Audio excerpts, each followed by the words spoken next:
directly to Muslims. However, directly to Muslims.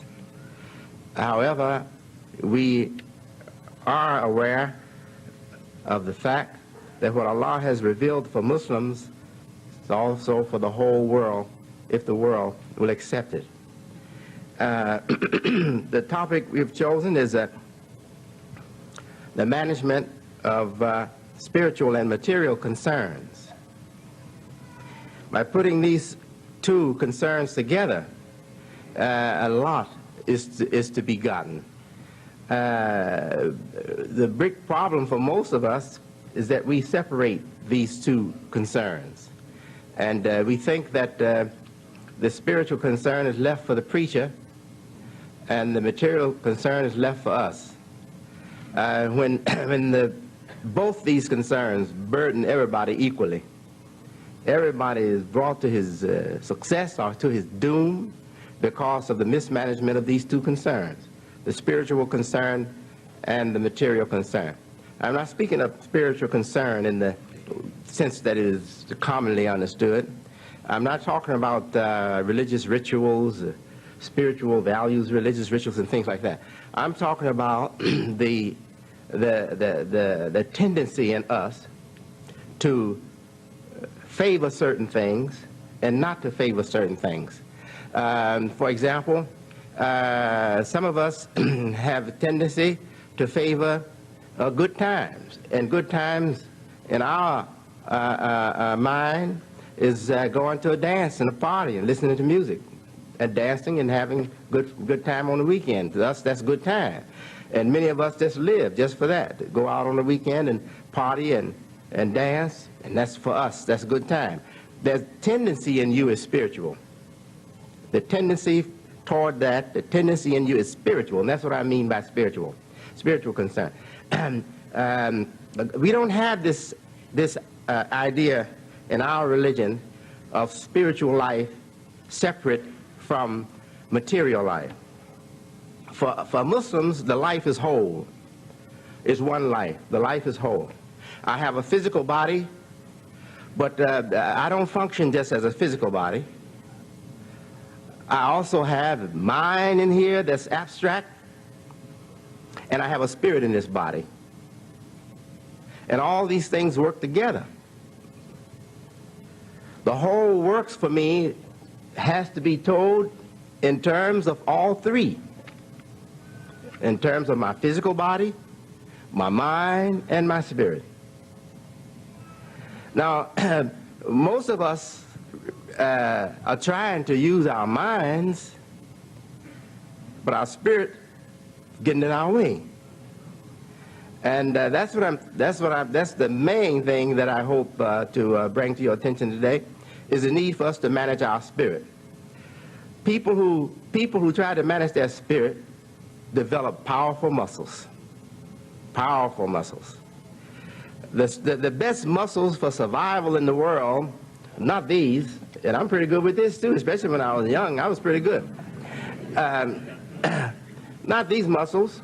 The best muscles for survival in the world are the spiritual muscles. The spiritual muscles.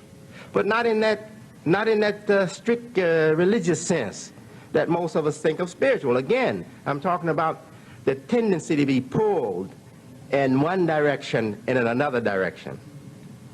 If you can discipline yourself so that you don't allow influences to take you to the things that you know will bring you down, then you'll be successful in life. But if you can't discipline yourself in that way, you are sure to fail. Now, we go and look at what Allah has revealed to us in the Quran about the person, the self. And God says of the success and failure, قَدْ أَفْلَحَ مَنْ تَزَكَّاهَا. He will certainly be successful who invests in his soul, who spends on his soul, his own soul. And here soul is talking about that same concept that I'm trying to bring to you, the concept of the person as a person pulled by influences and tendencies. And the one who fails to do that, God says, قَدْ خَابَ مَنْ دَسَّاهَا, is certainly to fail. The one who neglects to invest in his own soul is certain to fail. For sure he will be a failure. We could just close with that. You could go home with that. And it would be enough. That's it. That's all of it. I told Imam, my associate in this work, I told him, I said, well, I know they're expecting a big deal. I said, well, it will be a big deal, but it's so simple I can do it in 2 minutes. If we will accept that. However, we know that Allah has not left us with that alone. He has given us the guidance, al-huda. And Allah Most High says in the Quran, ذَلِكَ الْكِتَابُ, this is the book. Speaking of the revealed Quran, the last revelation. ذَلِكَ الْكِتَابُ لَا رَيْبَ فِيهِ, this is the book, and it is no defect, no mistakes, no doubt. لا ريب فيه هدى للمتقين, guidance for the upright, guidance for the regardful. The God-fearing is translated in many different ways. It means guidance for the people of conscience. Guidance for the people of conscience. And for Muslims, conscience begins with God. We must first be conscious of Allah. Ittaqullah. Be conscious of Allah. Be regardful of Allah. And it goes on to things important, other things in their importance, according to their importance. It includes even regard for our family relations. Our family relations. It says, what arham? Well, arham. And the family ties, or the family relations. We are to taqillah, also wal arham, and also the family relations. The family relations. Many mistakes have been made in translation into English by people, intelligent, well-meaning, good Muslims, scholars, but who didn't have the command of English, especially for American people. So they've given good translations, but those translations need improvement now. That's why sometimes we take one term and we have to explain it in several ways before we can see it as we should see it.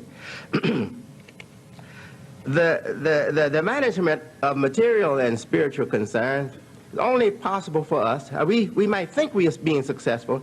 It's only possible for us if we have something directing us, a deciding authority in our life, an authority in our life that decides everything else. The only successful ones will be those who acknowledge an authority in their lives above everything else. If you're not acknowledging an authority in your life above everything else, you're going to be a failure. Even the man who looks, or the woman who looks at their life and in a very practical sense and almost as oblivion, unconscious of what should be the authority of God in their life or anything. They're not thinking about religion or church or mosque or synagogue, anything like that. All they're thinking about is being successful in their life, being successful as an employee, or being successful as a business person, as a career person. They're just thinking about being successful. If they don't have an overriding authority in their life, they're not going to be successful. Now understand this. Allah in our religion does not close the door of material things and benefits to people because they don't acknowledge Him. Allah says in our holy book, the doors to those things are open to all. You can make money. Allah is not going to say, oh, did he take the Shahada? Is he a follower of Muhammad, my last prophet? Well, I'm not going to let him get rich. No, He said the doors to those things are open to all. But my special blessing is only for my devotees. So He has a blessing that's better than all that. And you can't get that without being devoted to him sincerely. What does it mean in just simple words? It means you can have the material world, whether you respect God or not. You can have much of that. But you will never be really happy. You will never be satisfied. You will never be pleased.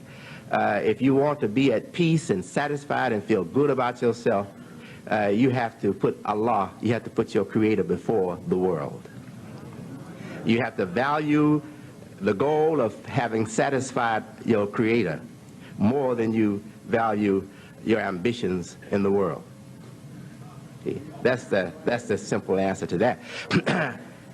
However, we have to understand too that for Muslims,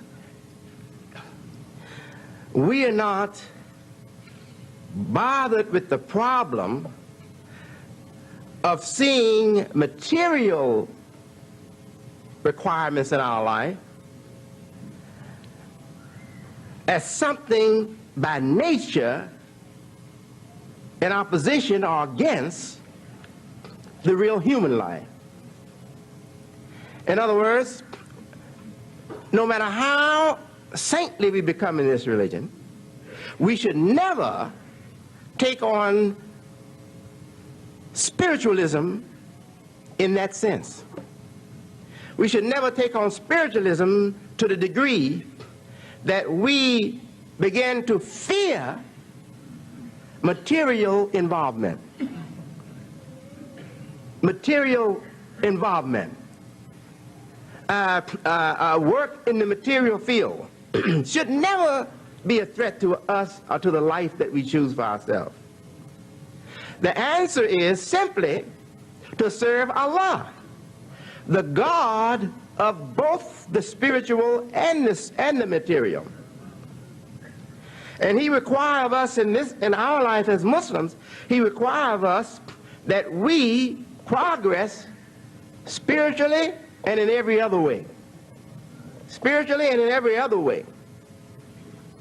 No matter how good I am spiritually, no matter how good I am morally, no matter how good I am intellectually, if I have no material progress in my life, that's a sin on me. Say, well, how is that, Brother Imam? Allah says, وَابْتَغِي فِيمَا أَتَاكَ اللَّهُ دَارُ الْآخِرَةِ. Seek with what he has made available to you, by what he has made available to you, your intelligence, your muscle, your strength, everything you got to make progress. Seek with all of that the hereafter. Now let us slow down right here. Look, God tells me to seek the end, the paradise, with everything that he's made available to me. That means even to gain the promise of the hereafter, or to be in good shape with God in the hereafter, I have to use my moral nature, my moral force, my spiritual force, my intellect, my physical force, everything in my possession. I should be marshaling everything in my resources to make progress toward the hereafter. So a person in our religion, working for the hereafter, he wants to make a good showing in school. He wants to make a good showing in education. He wants to make a good showing in science. He wants to make a good showing in physics, whatever. He wants to make a good showing in business. He wants to make a good showing in culture. He wants to make a good showing in everything that he's involved in, everything that he's attracted to. He wants to make a good showing there because God has told him to make good use of whatever I have made available to you for the hereafter. Make good use of it for the hereafter. Our prophet, peace and blessings be upon him, we know that he said, live today as though today is going to be the end of you. That means, don't say, oh, I have tomorrow, I have next year, I'll take care of it then. Don't put off for tomorrow what you can do today. That's another way of saying what he said. And then he also said, live as though you're never going to die. So now if I know I got many years in the future to go, I should have some long-distance plans. Yes. So this is the way the prophet has taught us. And we know that he has warned us against the pitfalls of material appetite. And we are to keep a balance. We are not to let our material appetites hurt our moral nature or any other aspect of our nature. And we are not to let our spiritual life deny us progress in the material world or in any other avenue of life. We are not hermits. We don't withdraw from the world no matter how holy we want to be. We never withdraw from the world and leave the world to those who want business, and we take to the hills and levitate somewhere. We don't do that. Our religion is a complete religion. Our way of life is a complete way of life. It's called a comprehensive religion, requiring that we devote attention to all important matters for the natural human being. We are saved from extremism. We are saved from extreme of materialism. We will be saved from the extremes of spiritualism. We will be saved from that. Because Allah for us, Allah for us is a God that asks of us obedience to Him, but He also asks that we fulfill all obligations. That we fulfill our obligation to our parents, we fulfill our obligation to our families, we fulfill our obligation to those who have assisted us, to those to whom we are indebted. We fulfill our obligations to society, And it begins with your neighbor next door. So if we accept Allah, knowing what Allah has asked of us, if we accept to obey Allah, to come under His authority, how can we go into these extremes? Our religion is so plain. Our religion is so plain and so complete in its instruction to us that we will never go into these extremes. You find any Muslims going into the extreme of becoming materialistic, they have stopped worshiping Allah as Allah is to be worshipped in Quran and as Prophet Muhammad demonstrated to us. They have left that. They have left the idea of their religion. They have left the motivation that should be in all Muslims. And that motivation is, first of all, to recognize the authority, overriding authority in your life, that is Allah, your creator, and follow the guidance, the book, the Quran, as lived and demonstrated to us, to the Muslims, by the prophet that he chose to give that revelation to, for all the world's Muhammad, the peace and the blessings be on him. It is very simple. If we're having trouble in Chicago, Los Angeles, New York, or Detroit, or anywhere else, if we're having trouble succeeding with our life, it's because we are not established in that life. First, we have to be established in that life. To be established in the Muslim life, you have to do more than just hear what it is to be a Muslim. You have to make a decision to be a Muslim. And to be a Muslim is not just coming here and praying with us, or praying together, and saying Assalamu alaikum wa alaikum assalam. That's not, that's small. Being a Muslim is obeying Allah. Being a Muslim is being conscious of the requirement on you, the requirement in your life to obey Allah. Not just to read the Quran, you have to obey Allah. You have to feel bad when you miss your prayer. You have to feel hurt inside when you miss your prayer. If you can go on missing your prayers, you don't feel no hurt, it doesn't bother you, you will never be successful as a Muslim.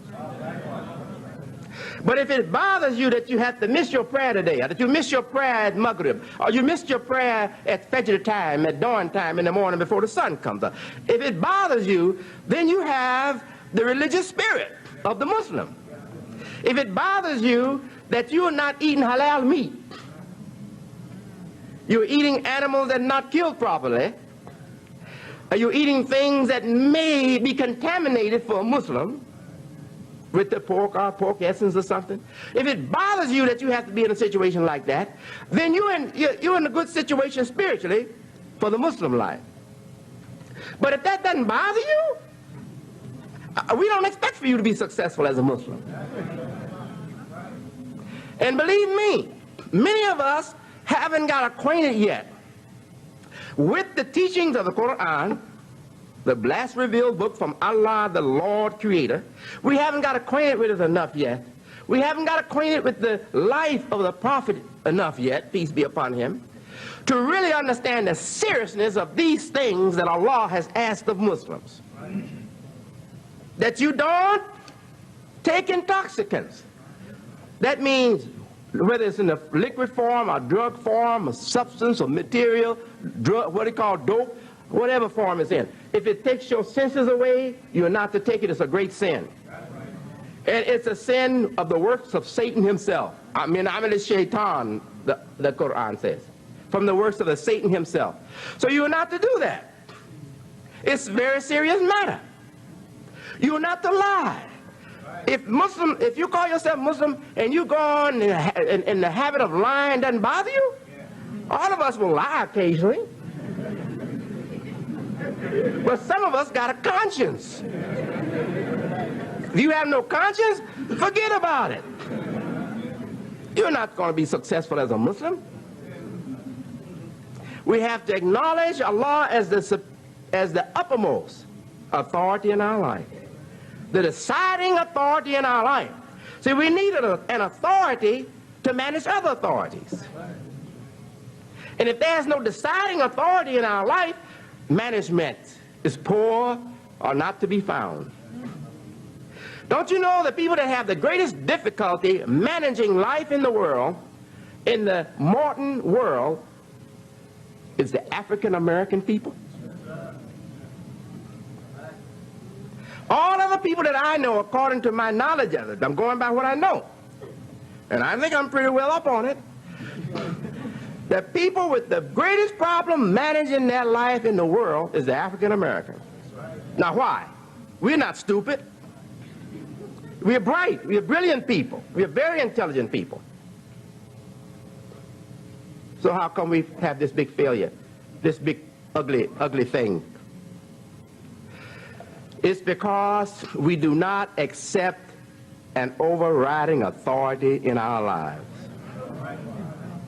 And I hate to criticize Christianity, but Christianity is the most risky religion I know of. It has its superior points, but it's the most risky religion I know of. It leaves the average person to face too many risks, too many dangerous risks. You can't succeed without rational guidance in your life. You can't be successful with people that have intelligence and people that respect the power of reason, with people that think logically and plan on the basis of what is sound logic. You can't be successful in competition with those people, trusting that the Spirit's going to save you and deliver you, and you don't have to do nothing but just say, I believe in Christ. You ain't going to make it with that. If people could make it with that, the African American would be in control.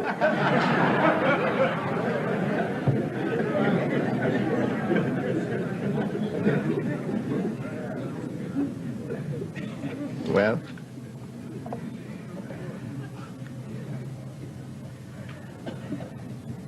we begin by stressing the way we are to look at our life if we are to be successful. That is, look at the life as one corporate whole. Everything works together, and everything should be working together. When things are working separate in you, you have problems. If your mind is in one kind of discipline, going after one thing, and your moral life is in another one, or your spiritual life is in another, you're in trouble. We need something that addresses the whole of our life and give direction to the whole of our life and brings the whole of our life under authority, one authority. That accounts for success. You may say, well, how come you Muslims ain't doing so well? And the Muslim may say, well, brother, how come those Muslims in Africa ain't doing so well. I've told you already. We've gotten out of contact. We've lost contact with what we should be following. We are not in touch with what we should be following. We are not in touch with the guidance.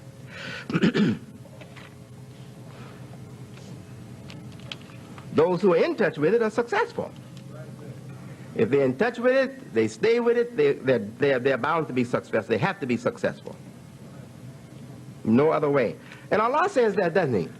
He says, and the believers must triumph.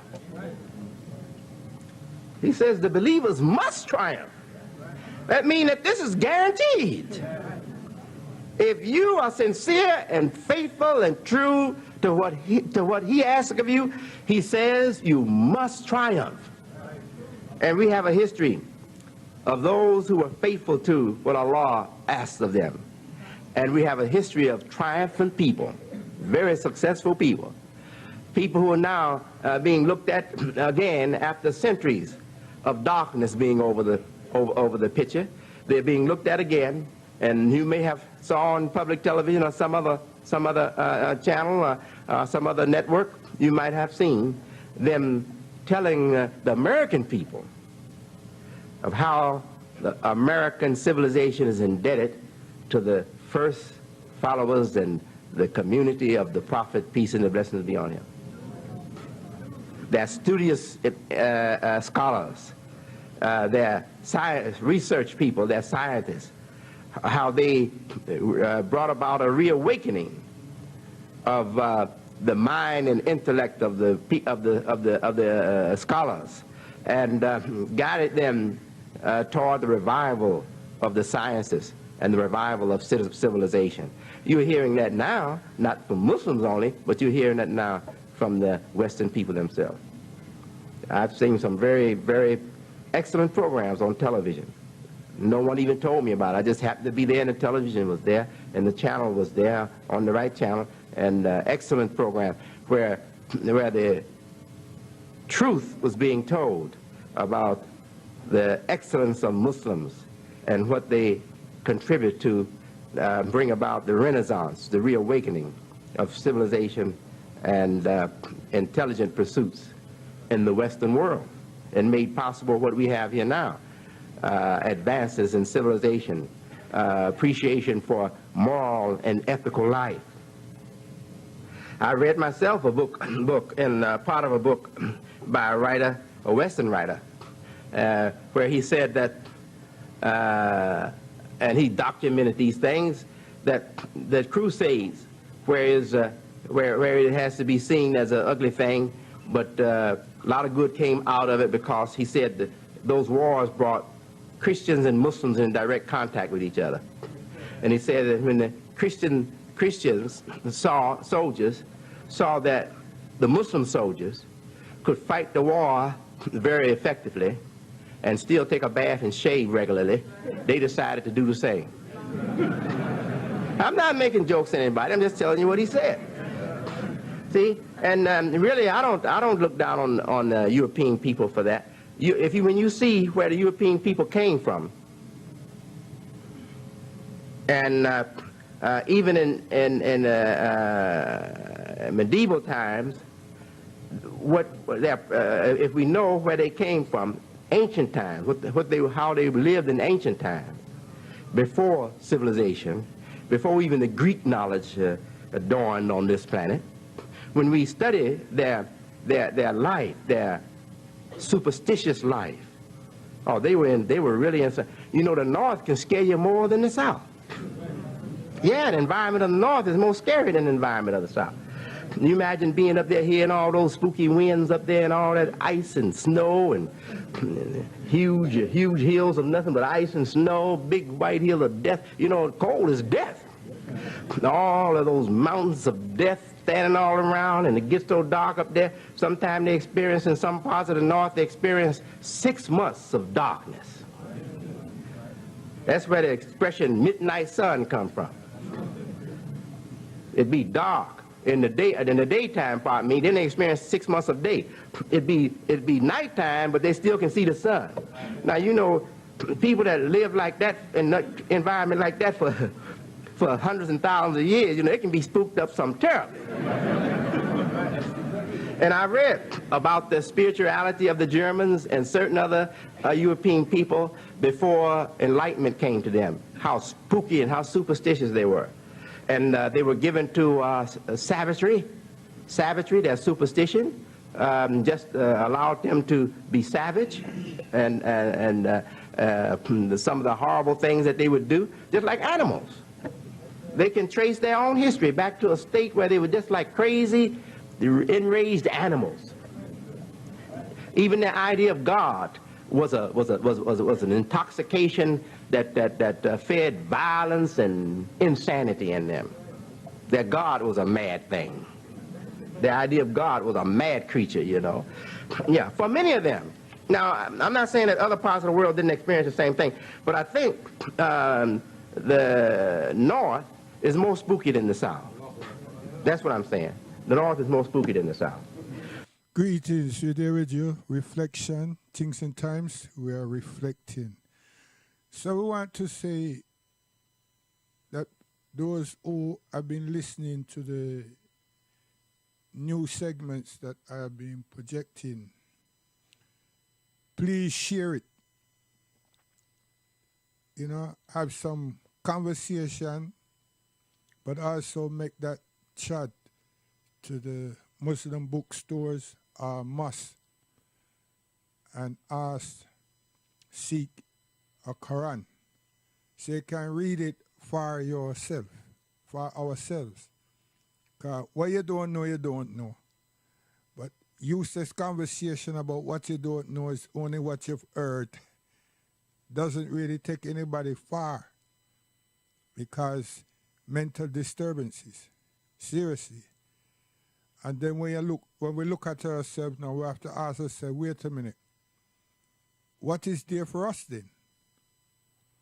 This God that everybody talk about, did he never acknowledge us? So then, instead of coming out from underneath the rock, or Mahmoud, he remained there. We remain right there. And then we have these moments like football and basketball that we get excited about something that we support or we like.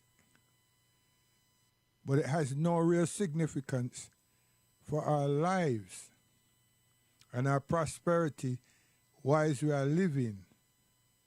That doesn't mean rich, no. To have a good life, a healthy life, a fruitful life, a moral life, a conscious life is more wealthy than a person who's got £1 million. Let me tell you that. Because them have £1 million and them not happy. And them still use every pound to create friendship. And them cannot get loyalty and trust or love with it. People just use money and gifts to buy friendship, relationship. And many of us know that those things already. You understand? And that's not the man who will try to get some sister and them crawling and begging and them do all kind of nice things as a human. Until him get him dessert. Our Sutton now is like a rogue.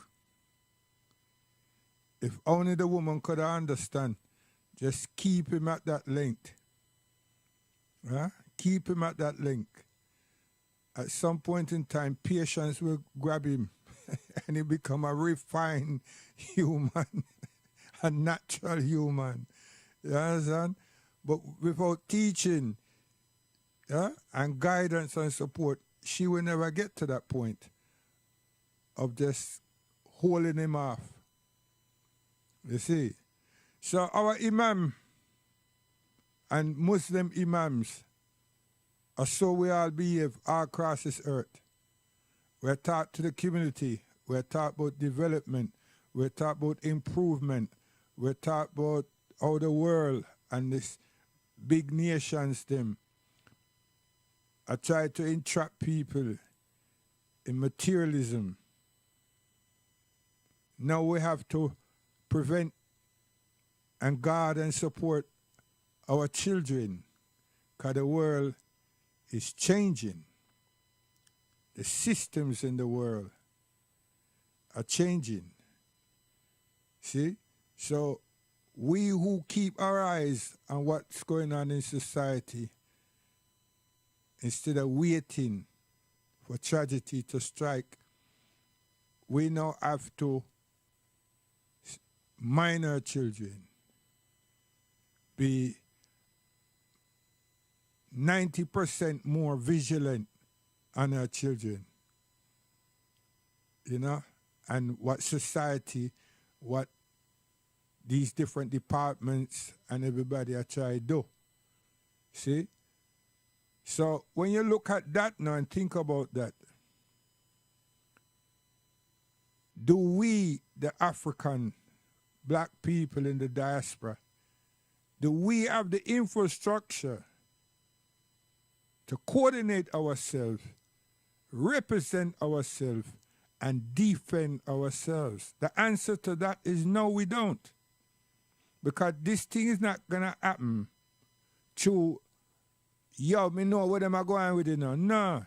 I use this conversation that we always know everything. And whilst we are in the knowing and telling everybody, I try to find people to tell that we know something.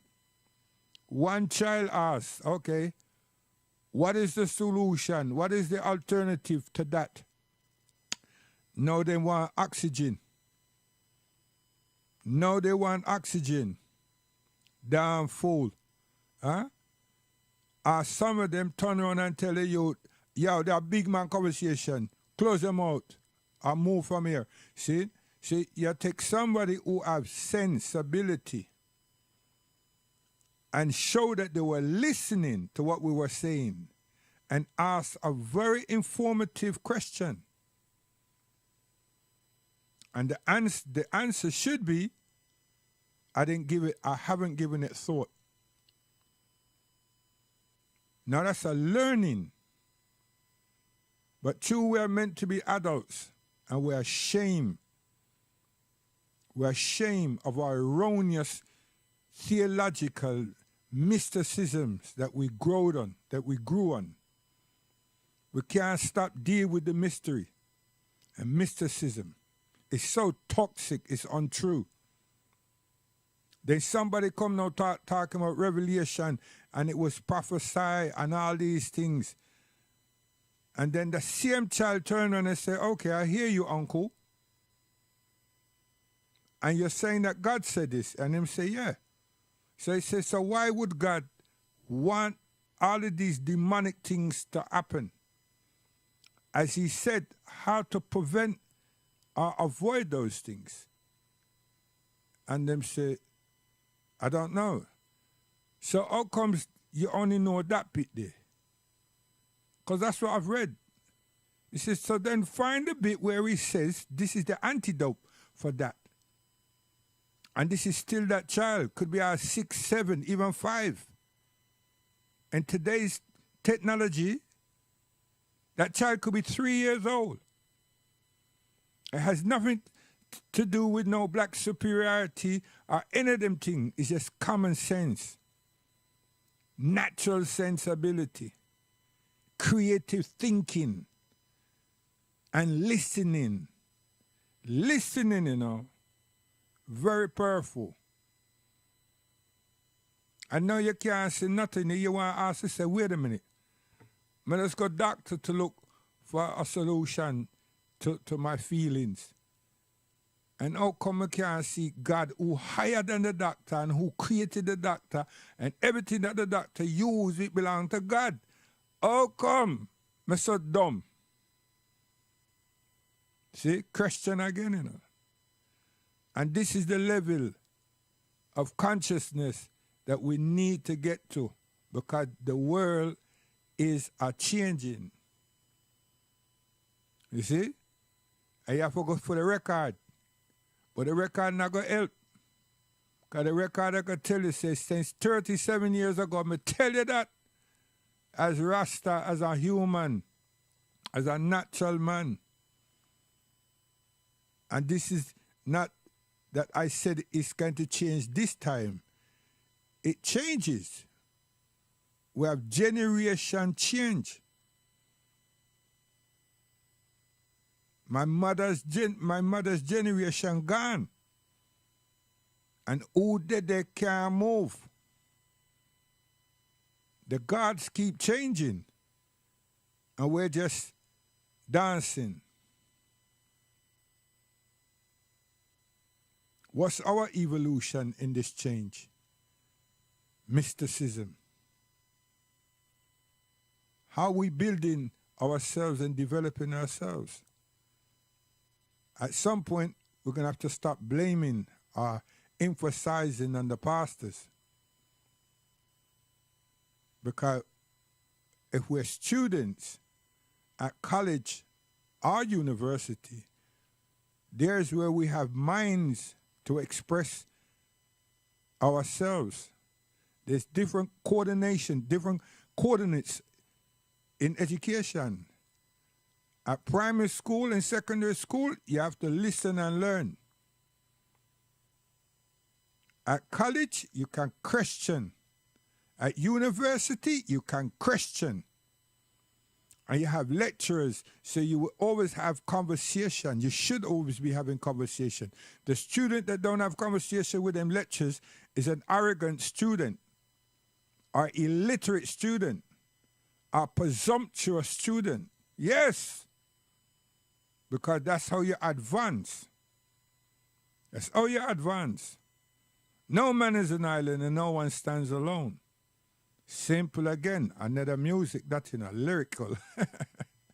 So, whereas I'm saying from an Islamic perspective, anybody that think them can find some mysteries and mysticisms, come through it upon me. Because you don't find them darkness over here. Not here, in Al-Islam. No. You understand? All form of demonic nonsense. We're told of Iblis. We're told of Iblis and his family, his nation. But we're told that Iblis don't have no power over us. Only what we give. So that people who want magic, the people who want to deal with mysteries and mysticisms. There's people who say they want to get this woman, want to get this house, want to get this money, and they not try to deal with it properly. They want to find some magical way. So that which they yearn for is what comes to their door. But then what does the Bible say? Be careful, man. It does. What would it profit you to gain the world for the loss of your soul? But somebody said, wait, them said the world. Of course, you want to take something that you not work for, and you want something to give it to you. And that's what you're lusting for. Now, God never say you can't get it, you know. But you shouldn't go after it by that means. So now you have it. What gave it to you asks you now to pay them for their works. And there's nothing in their realm that you can give them, because them have everything. Them even have what we want. They know how to get to Jannah. We don't know that. Them know how to go out in what we call space. We can't do that. So now they want payment for what they have done for us. So now since we can't pay them say, okay, I will take from you what is beneficial. And they take with soul. So hear the Almighty now. What does it profit you to gain the world for the loss of your soul? Has any pastor broken that down like I just did? So simple. We can go for hours in that one. But it's simple. Without going into mysteries and bend it around and twist it around and all of that nonsense. And let people think say that means a black African musician and all of them something there. No. So we do lust. And we have wide eyes and we want a lot of things. There's nothing wrong with that. But don't envy. Don't peep on somebody and want what they have or wish for them not to be prosperous or productive. Be contented. See? All of us cannot be, what you call it? Suppose we have 1 million doctors and there's only 1 million people in our population, in our community. Yeah, that's nice. But we have to look and see what basis are we covering. So if we have doctor of medicine, heart surgery, eye, this, that, and the other, and everybody is the same, then we have to look at ourselves and say, hold on. Hold on. So then we can distribute these people to other communities or other people on this earth. You understand? Because we have 1 million heart surgeon, dentist, eye surgeon, everything. And then we can look at ourselves and think like, hold on a minute. When I'm an electrician, we have no engineers. We don't have no agriculturalists. What happened? What is it that we didn't do? We were not vigilant. But we have to thank God because our population did not waste their time. So now we can distribute, allocate them people to different parts of the earth to help people who do not have that kind of skills and understanding as we have had. You understand? I saw God send it in her. I made you into nations of tribes to know one another, not to despise each other. So we're supposed to support one another. We're supposed to help one another. But these people that call themselves Rome, then I work with that. Them work with brutality, because them have weapons and everything. That's why Africa is being treated the way Africa is being treated. Because Africa don't have no power. It has human power, but it don't have no military power. You see? So them people, them sight that already, them know that because they saw them set the thing. And anytime they want to deal with we, them just deal with we until them decide to say, listen, we're not going too bad enough. And them just say to them little boy there, go assassinate that one day. Go arrest him and bring him back here and put him in quarantine. And everybody that support him, do that too. Yeah. That's how them behave. But we're not in the power. So when you look back at Cuba had the mental resilience. But then realized that they weren't going to go very far with that because these other people keep coming and boxing them. And then later on, them start to kill them. And the Cubans then make an arrangement and a friendship with Russia and China. And they got physically fit. And once them got physically fit, them start tough. to the people them who have been abusing them whenever they feel like. When them sneeze, Cuba get sick. When them fart, Cuba get sick. When them talk, Cuba for silent. And when them walk come in, them box the Cubans them down. And that gradually stopped. Because they had to reach out and find somebody, some country, some nation that can give them or can make them fit. Because sometimes you need an instructor. You know what I mean? When you're sick, you go to doctor. When you have certain injuries and everything, you have to go a physician that knows things about exercise and everything. And that's what Che Guevara and Castro and others, because they're not just the ones. There's many others. When people are keep with this one-man thing,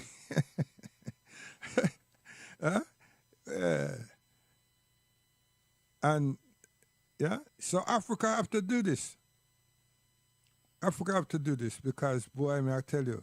So when people now look at Islam now, and I'm saying that because when they turn around and said, when you're going with this goody-goody two shoes, what is your solution for Africa? It's the same. It's the same. Al-Islam will conquer the continent. Watch that space. Al-Islam will. You understand? It will. But it will in the hearts and minds of the population. It's the thing called people's power. You understand? Seriously. And why is this happening? The intellects from all parties, all tribes, all philosophies, all ideologies will be working. Will be working. And what we need as a defense, and those who we need as exercisers, good tutors to keep us protected, they will be available. That will happen. It's not going to show its face or its time in my lifetime, but it will happen. It will happen. This is not a black man preaching that that's what we black people want. That's what Allah subhanahu wa ta'ala is going to give us. Yes. And it's not giving us so that we go dominate anybody. It's to retract brutality. Allah subhanahu wa ta'ala hates. He hates bullies. He hates oppression. And these people are oppressors. The world have food, but yet still them control the food. And them interfere with the food. Because they want to make money and they want to dictate what different countries eat and what different countries provide for themselves. And these countries are idiots. Because still them show contentment. Like Cuba has. Be contented. That's why we have so much teeth. And we are training our children and let our children loose like that. Because we ourselves, as their parents, we were not contented. If we were contented, our children is a direct reflection of us. Of us. We set the standard, not them. When they come of age, they will set the standard. And by the grace of God, it'll be a good standard. Yes, we all want that. We have to check and find out where we're going wrong or where we went wrong. And while we have life, we can change. We can do things about things. But first, we have to love ourselves and stop telling people that this person, that person said love, and you can't implement it. It sounds good, so the person you're speaking to stops. They don't come like that child and said, what does that mean, Daddy? How do you project this love? What does it mean? Can you show me? Can you demonstrate? You're in a big problem again. Big problem. That's the escape route for pastors. That's why when other people attack Muslims and Muslim scholars and Muslim imams, they always ask, why don't you all use the word love? Are you not all about love? Were your prophet all about? I was said, it's too common. I said, what? What? I said, yeah, it's too common. Give us your definition of love. And then we'll tell you if we can measure up with it. Until such time, we're telling you straight away, it's too common. We don't know what you mean by love. And then they think that we're just domicile. Because what the Englishman good at, instead of answering a question, it gets you to answer it for him and give you your definition, and then him argue against you and your definition. Then he takes your definition, because they know it's authentic, and use it now and browbeat you and smack you with it. And through you now trying to appease him, you lost sight of the fact that what he's saying is what you told him. And that's why we're saying it's better for us to keep our own company. Learn to be with ourselves and support ourselves and listen to ourselves and make love with ourselves. You understand? Yeah. I realize that God have us, black people, African people, as the moralist human beings on this earth. That's what our position is. You see? So when you see us doing all of these wayward things, it's not us. Really, it's not us. We are follow somebody. We follow somebody. And especially us in the diaspora. We're the children of the slaves. Where did we get this moral sense from? Where did we get this commonality from? It's coming from our DNA.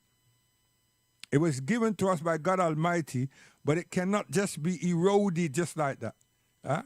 But we can become infatuated by other people because we're not at home.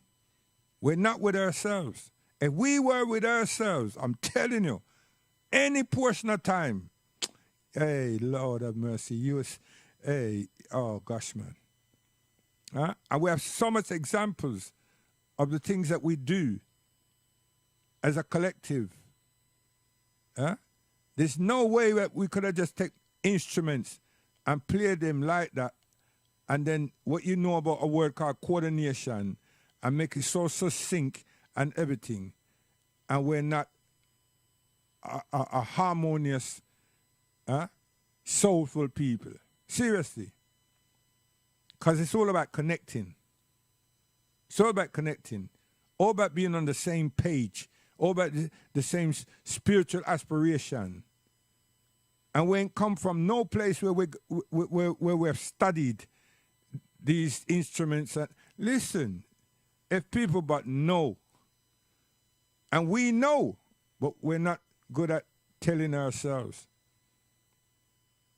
Right? So the bigger things to be done because of amusement and play, and the other man is setting our vision for us, we're losing ourselves. And when the Almighty asks us, what did we do in our innings? That's where we fell. Because we can't say nothing.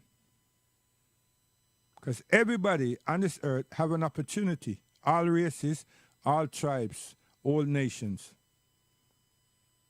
And you think God didn't do something to help the people that Moses helped from Pharaoh's hostility? The people of Egypt, Kemet hostility?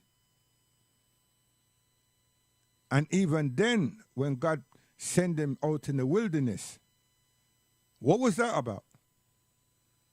Because they didn't show appreciation. They were still harking after the thing that was despicable to them in the first place. But some of them grew to love it. They liked it. They liked it. It's not about forgetting. They just liked it. So God thought, okay, here what? We're going to wean them out. By this time, 2 generations would have passed on. And just to show everybody we haven't forgotten them, we will come back and examine them and give them an opportunity to structuralize themselves and have their own infrastructure, their own moral stance, their own ethical stance, right? And that's what I am saying, if we but knew the understanding of certain scriptures. Yes, it's a simple thing, nothing difficult. Nothing difficult. So Al-Islam can't stop it. So hear this now. Where are we going? We're going about health. Al-Islam. Pay attention. Hello and welcome.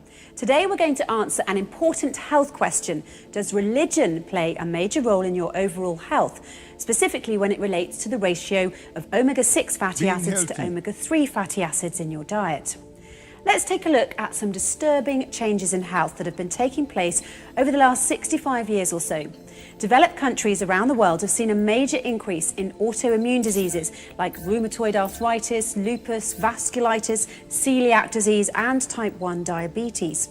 Research published in 2015 in the International Journal of Celiac Disease by Dr. Aaron Lerner at Israel's Technion Israel Institute of Technology suggests 3 major environmental factors are strongly suspected to drive these: infections, ecology and nutrition. Allergies have also been rising rapidly. 1 in 5 children are diagnosed with some type of allergic disease, including asthma, atopic dermatitis and allergic rhinitis, according to Professor Ines Asher from the University of Auckland in the 1998 edition of the Journal of Clinical and Experimental Allergy. In fact, allergies can now be deemed to have become an epidemic as they've increased so significantly. Professor Thomas Bieber at the Department of Dermatology and Allergy at the University of Bonn is considered to be one of the most famous dermatologists in Germany today. His paper, published in the New England Journal of Medicine in 2008, reveals 15 to 30% of children suffer from atopic dermatitis, a number that has tripled over the past 30 years.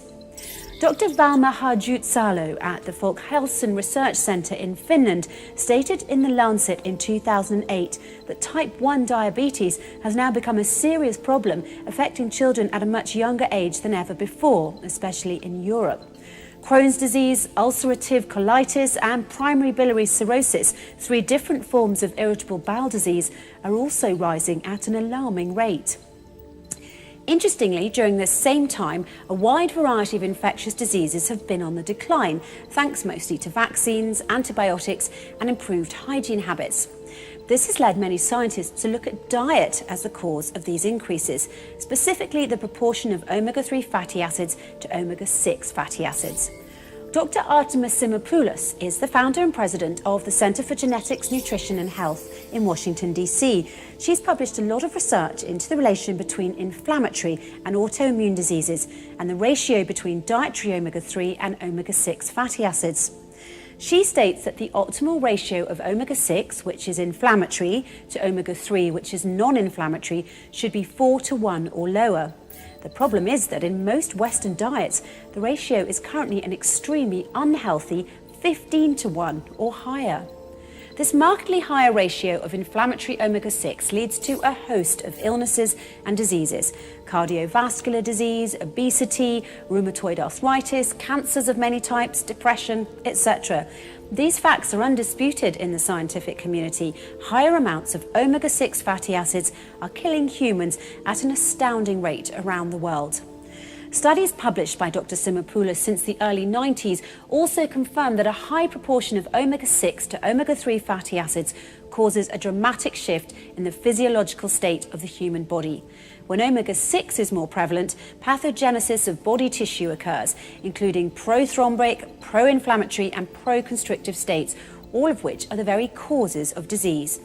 On the other hand, Dr. Simapoulis says scientists have found that a diet higher in omega-3 fatty acids is therapeutic and preventative. People with inflammatory and immune diseases have been helped by a diet higher in omega-3s, while coronary artery disease, hypertension, cancer, arthritis, autoimmune disorders and other inflammatory diseases are all diminished and even prevented when omega-3s are more prevalent. Since diet has been shown to be a causative factor, one needs to look at specific foods in order to see where the problem lies. Pig or pork, for example, produces higher levels of omega-6 by synthesis, which is why it has a much higher level of omega-6 fats. Pork contains up to 14.2 grams of omega-6 per 100 grams of fatty acids, in comparison to the meat in cattle or sheep at 2.4 grams and 2.7 grams respectively, as stated by Dr. Michael Enser and his colleagues at the University of Bristol in the Journal of Meat Science in 1996. The reason for this is explained by his university colleague, Professor Jeff Wood, in the 2008 edition of the journal. Professor Wood says it's because all omega-6 fatty acids present in the diet of pigs pass through the stomach unchanged. Then, while in the small intestine, they are absorbed into the bloodstream and incorporated into the animal's tissues as is and unchanged. While in ruminants like cattle and sheep, dietary omega-6 fatty acids are degraded into different fatty acids in their stomach, a process called microbial biohydrogenation. Because of this, only a small portion of dietary omega-6 fatty acids, approximately 10%, are made available for incorporation into tissue fats. Meanwhile, rabbit, ostrich and camel have a very attractive omega-6 to omega-3 profile, but they're eaten on a much smaller scale. In fact, after reviewing the nutritional value of rabbit meat from 50 publications, the omega-6 to omega-3 ratio in rabbit flesh makes it very attractive for health purposes, as stated in 2004 by Dr. Sylvie Coombs at Europe's top agricultural research institute and the world's #2 centre for the agricultural sciences, the INRA.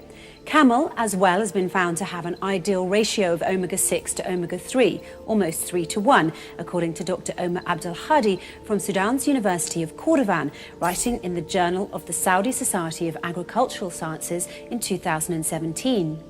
Ostrich meat also has a high level of omega-3 fatty acids.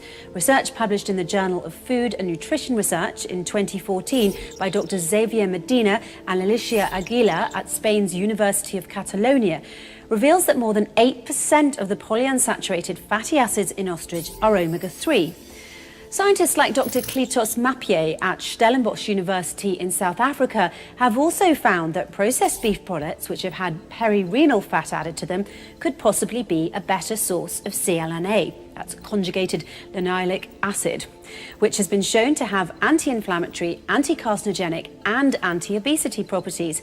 In fact, in his study published in 2014 in the Journal of Animal Science and Biotechnology, Dr. Mappier found that when perirenal fat was added to regular beef hamburger meat, the fatty acid profile or ratio was improved, thus making it much healthier for human consumption. If we look at shellfish now, lobster, crab and crayfish, shrimps and mussels all have a very healthy and attractive omega-3 to omega-6 ratio.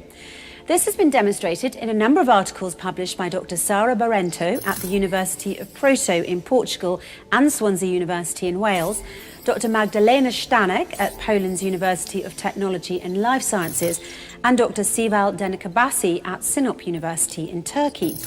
Their research, published in 2009, 2010 and 2015 respectively, shows that shellfish is even better than rabbit, chicken, lamb and beef at preventing coronary diseases and chronic inflammatory conditions. Paul Jaminet, PhD, is the CEO and founder of a biotech startup developing a vascular therapy for cancer.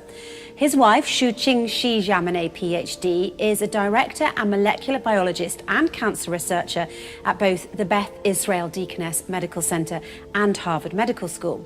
These two scientists share a long-standing interest in diet and health, and they're the founders and principals of the Perfect Health Retreat and authors of the Perfect Health Diet series and website. In part 2 of their book, published online on the 15th of February 2012, they restated that in most countries, pork is either the primary source of omega-6 fats or the second source after vegetable oils. They go on to recommend in their book what they call perfect health diets, a certain dietary strategy. In brief, they say that the highest sources of omega-6, like pork, must be removed or greatly reduced in the human diet, while the sources of omega-3, like seafoods, especially shellfish, must be added in order to stay healthy. Dietary strategy which is already approved and recommended by all doctors, nutritionists and molecular biologists. An updated dietary strategy which was put by the Holy Quran to all Muslims more than 1400 years ago and which Muslims are ordered to strictly follow. It's becoming clear that religion has its part to play in human health due to the fact that the Jewish, Christian and Muslim religions vary so differently in the type of meat they allow their followers to consume. Science shows that the lower omega-6 levels of fatty acids in the type of meats that the Holy Quran allows Muslims to eat lead to a healthier diet. Over 1400 years ago, the Holy Quran was already mentioning the health qualities of perirenal fat, shellfish, rabbit, ostrich and camel, and also stated that as a firm punishment, Jews were not allowed to eat foods that contained this type of meat or this type of fat. The Holy Quran says in chapter 4, verse 160, "Made unlawful for them, we deprived the Jews from certain good foods which had been lawful for them before because of the injustice which they had committed and because of their much hindering from the path of God, Allah's way." In chapter 6, verse 146, the Holy Quran also says, "We, God, forbade them, the Jews, the fat of the cattle and the sheep, except that which is carried on their backs or in the viscera or mixed with bones. This was a punishment we gave them on account of their rebellion." When we look at the facts, it's quite clear Jews and Muslims are forbidden from eating pork, but amazingly, Jews are also forbidden by the Torah from eating certain healthy foods, which they name not kosher, such as rabbit, ostrich, camel, shellfish, and perirenal fat, which is considered a clear indirect message to Holy Quran to Muslims to add more of these foods to their diet. Christians can eat the same food that Muslims can eat, but they're also allowed to consume pork. Which group is the healthiest? People of the Muslim faith. This leads to a very strong conclusion. People of the Muslim faith, in thanks to their following of the Holy Quran, appear to have been blessed with a much healthier diet and longer, healthier lives. In fact, the diet followed by those of the Muslim faith appears far superior to that of Jews and Christians alike. The reason is simple. The healthy human ratio of omega-3 to omega-6 fatty acids is a very tight window. If the balance is off, even by a small margin, disease and sickness result. It's for this reason that the highest sources of omega-6 must be removed or greatly reduced in the human diet, while the sources of omega-3 must be added in order to stay healthy. So it only makes sense that people of all religions move towards a diet that better reflects the diet in the Holy Quran, a superior, healthier human diet. Muslim countries simply don't suffer such a prevalence of autoimmune diseases or allergies. Be healthy. Eat like a Muslim.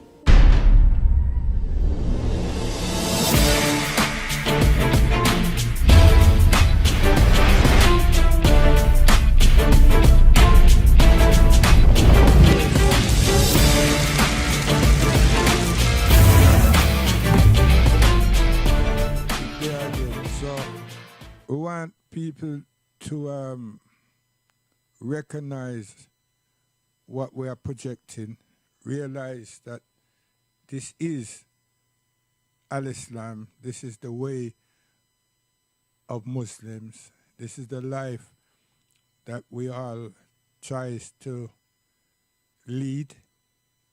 These are the directions that God Almighty, the creator of everything, has made clear to our prophet to make to us. And when you but read the Quran, we have seen and acknowledged these things. That's why we say mysticisms and all of that. That's not God. That's not the life God wants for us and all of them things there. You understand? So it is for those who are listening that are rational,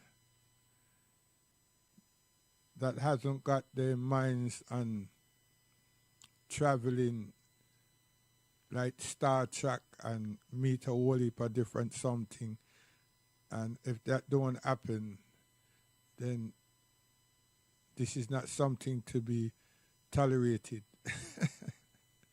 There are people like that.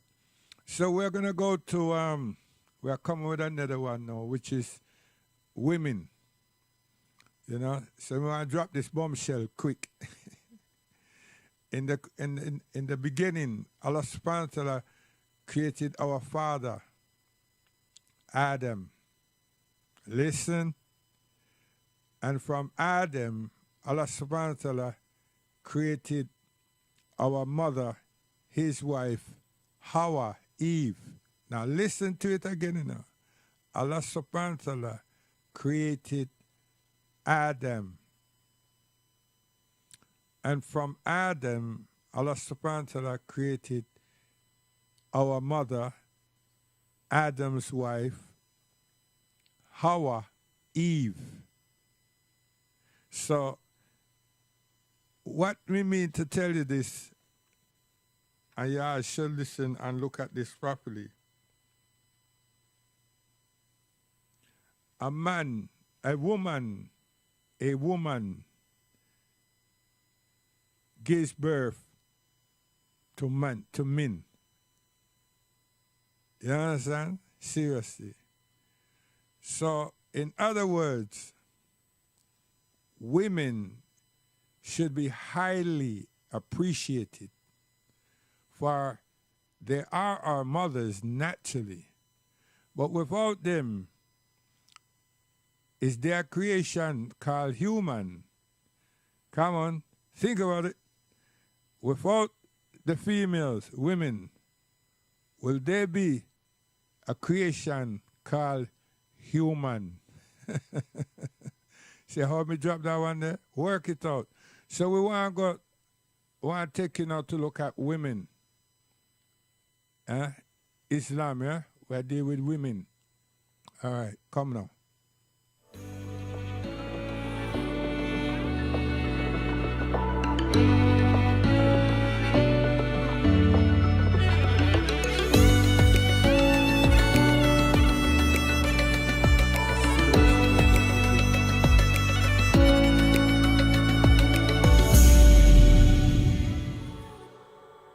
Right, let's talk about women in this issue of For All Humans.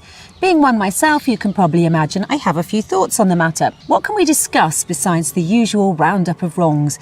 Any conversation about women is like any conversation about humanity. No single fact applies to everyone. So some will invariably be left out of the conversation. We'll do our best to include as many voices as possible. And what an incredible array of voices there are. Consider how the voice of a Pakistani child earned her a place on the Taliban's hit list and a bullet in the head. Malala Yousafzai fought no battles, fired no guns, and harmed no human being. All she did was speak out for the right to go to school. Consider the voices of Rosa Parks and Viola Desmond, two women who refused to bow to the racist conventions of their cities. Parks declined to give up her seat on the bus to a white man, and Desmond insisted on sitting in the main section of a movie theatre instead of the balcony where black people were supposed to sit. Both were arrested for their trouble, and Desmond was actually injured in the process. Consider the voices today that are still not heard. 40 million internally displaced peoples, 25.4 million refugees, and 3.1 million asylum seekers, most of whom are women and children fleeing violence and certain death, often running headlong into the arms of more violence or starvation. What would these voices say if we bothered to listen?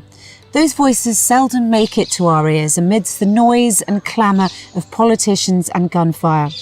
What we have instead are numbers, lots of big numbers like the ones I just listed. But big numbers are hard to wrap our minds around. And after all, there are so many. We give these statistics sterile names like gender-related killings, so we don't have to think too hard about them. Here's another number. 137 women are killed every day all over the world by a partner or family member. The BBC quotes the United Nations Office on Drugs and Crime in saying that home is the most likely place for a woman to be killed. This is just a way of saying that nowhere is safe for her, not even home sweet home. Neha Pathanka et al. Conducted a review published under the title The Experience of Intimate Partner Violence Among Older Women. The name alone should be enough to make your skin crawl. Their results covered multiple countries, including Albania, Brazil, Canada, Colombia, the USA, and Australia. They found that, unsurprisingly, older women may have different barriers to seeking support due to ill health or dependency on the perpetrator for care or income. Older women may also be less aware of available support. The voices of these women are seldom held, as they may be silenced by their abusers. Here are some more statistics in place of more voices. Take a research paper called Development of the Human Rights of Women in Cultural Milieu, which is a discourse on the development of human rights of women around the world, particularly in cultural settings in Nigeria. It says, the overwhelming majority of children are deprived of basic education, 2/3 of children are not in school, and a similar proportion of illiterate adults are female. What's more, it explains Togo's Ministry of Education prohibits pregnant schoolgirls or students from attending school. Here at For All Humans, we asked you to think about that for a moment. Schoolgirls getting pregnant is a big enough problem that the Ministry of Education steps in. Then rather than addressing the issue of young girls becoming pregnant, their solution was to forbid them to return to school. The Togo Ministry of Education had a chance to listen to the voices of those girls, and instead they deliberately turned them away. What's more, the paper found that every state in Africa is a party to at least one international treaty prohibiting discrimination on the basis of sex in the enjoyment of human rights, or is a party to an international treaty providing for the equal rights of men and women to the enjoyment of all human rights. But these treaties seem to be largely just paying lip service to the concept of human rights, as women's human rights continue to be violated daily. And let's not fool ourselves here in believing that the first world countries of the West are shining examples of women's freedoms. Now, it is true that while the bar is alarmingly low, it's undeniable women's voices are much more likely to be heard in the West. At least some of them are, sometimes. We'd like to think so anyway. According to the 2018 Women in the Workplace study from leanin.org and McKinsey & Co., women remain significantly underrepresented, particularly women of colour. The study claims that America has made almost no progress in the area of women in the working world since 2015, saying women are dramatically outnumbered in senior leadership. Only about 1 in 5 C-suite leaders is a woman, and only 1 in 25 is a woman of colour. The document is full of numbers, so many numbers, all standing in for the voices of women, particularly women of colour, who fight every day for the chance to be heard. Here's another number, 8. That's how many extra months per year a black woman in America would have to work to make her wages equal that of a white man's. And if numbers are your thing, that's 66 cents on the dollar in 2017. Here, amongst all these numbers, we raise our girls.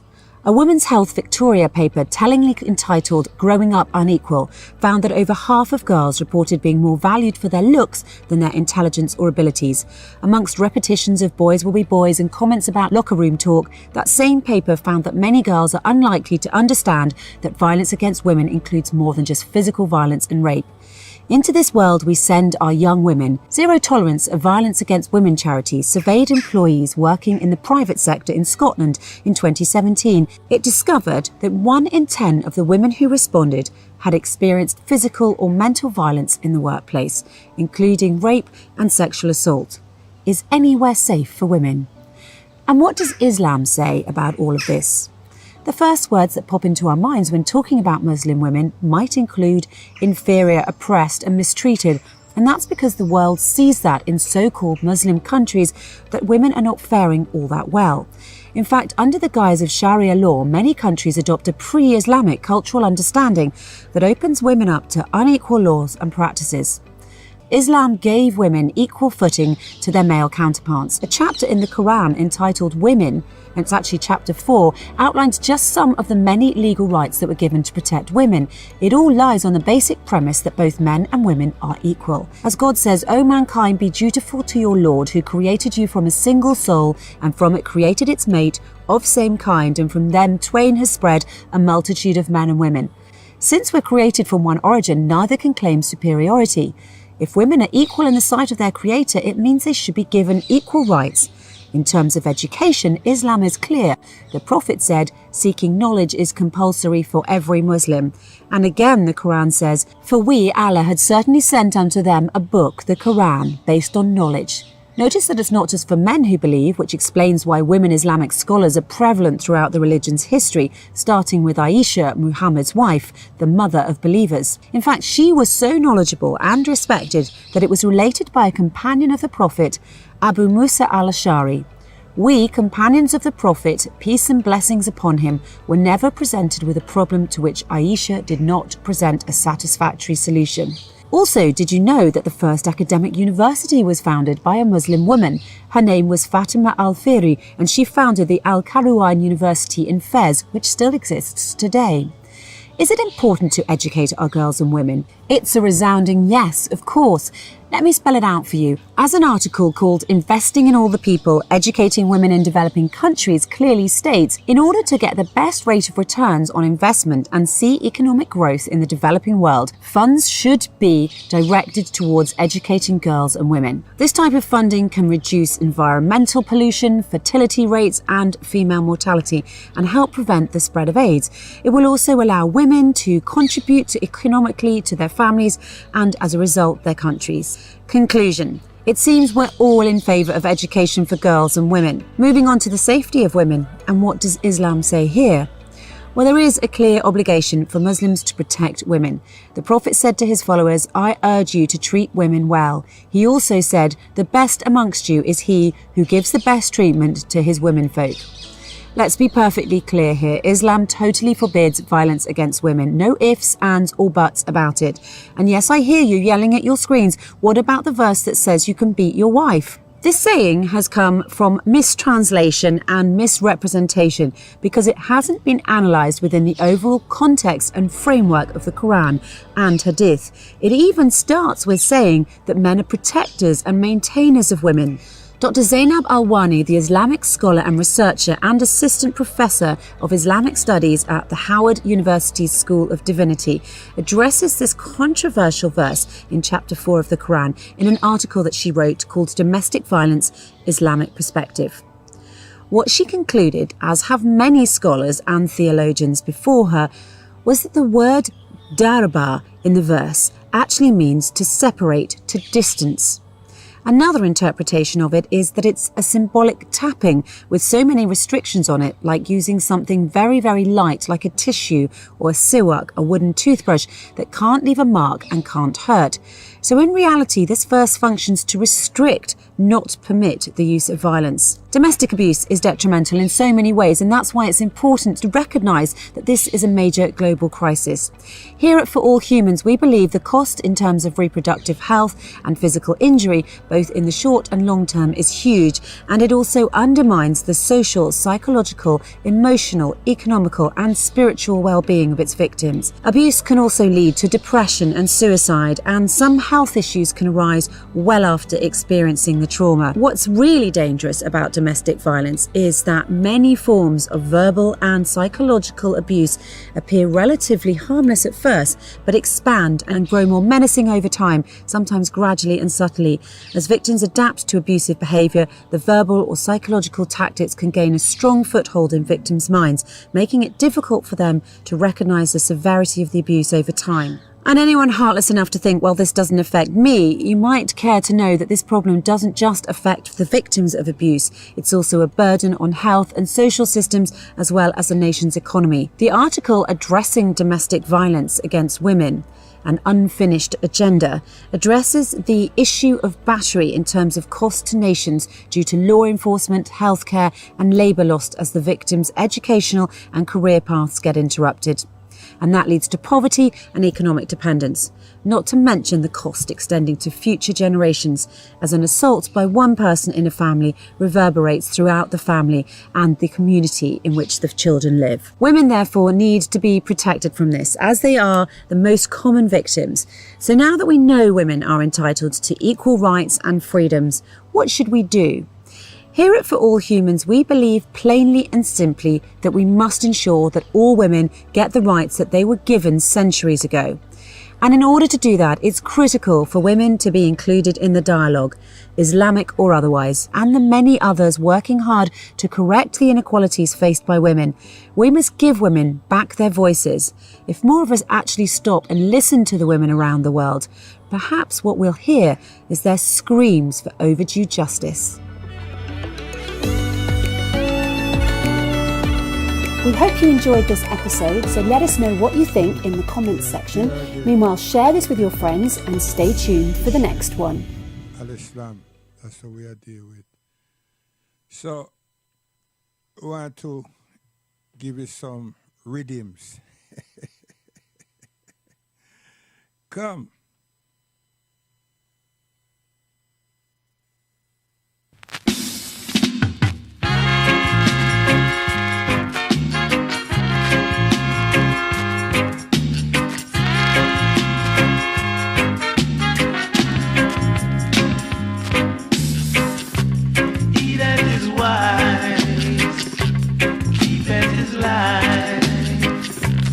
Keepeth his mouth will cause no strife.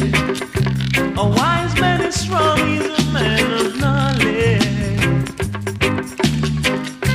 His wisdom is too high for a fool. Open up his mouth in evil places, but leave all vengeance unto Jah. Oh yeah, oh yeah. He that is wise keepeth his life. He that keepeth his mouth will cause no strife. Food says the glutton 'cause he is hungry. The son of Jah will always be filled. There no false witness against thy neighbors. Leave all vengeance unto Jah. Oh yeah, oh yeah. Live for today and not tomorrow. Surely be the wisdom of a fool.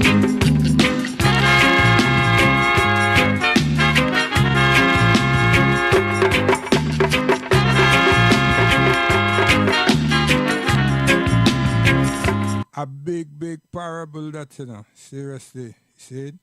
Big parables. Come. Remember when the round six man said, time I go trade, yeah. Every gully I go run red. Even man.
We are teaching the minds. Listen. Oh, juvenile, you know I like your style.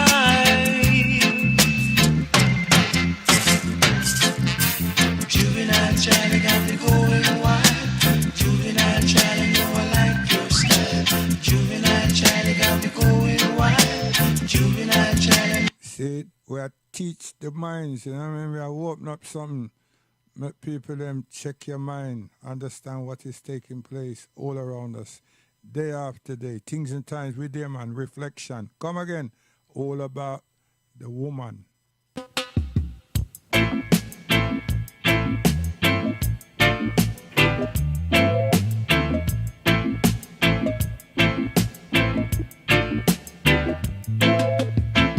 Why must I be so cruel to myself? Why must I be so unkind to myself? Knowing that you don't really love me and that you love someone else. Knowing that you don't really want me, your love is for another man. But each night I can't well thinking about you. Thinking about the lovely things that we both have been through. Girl, even though you are gone, it still remains on my mind. Girl, even though you are gone, I can't get you off my mind. I'm unkind, so unkind to myself. I'm unkind, I'm really unkind, so unkind to myself.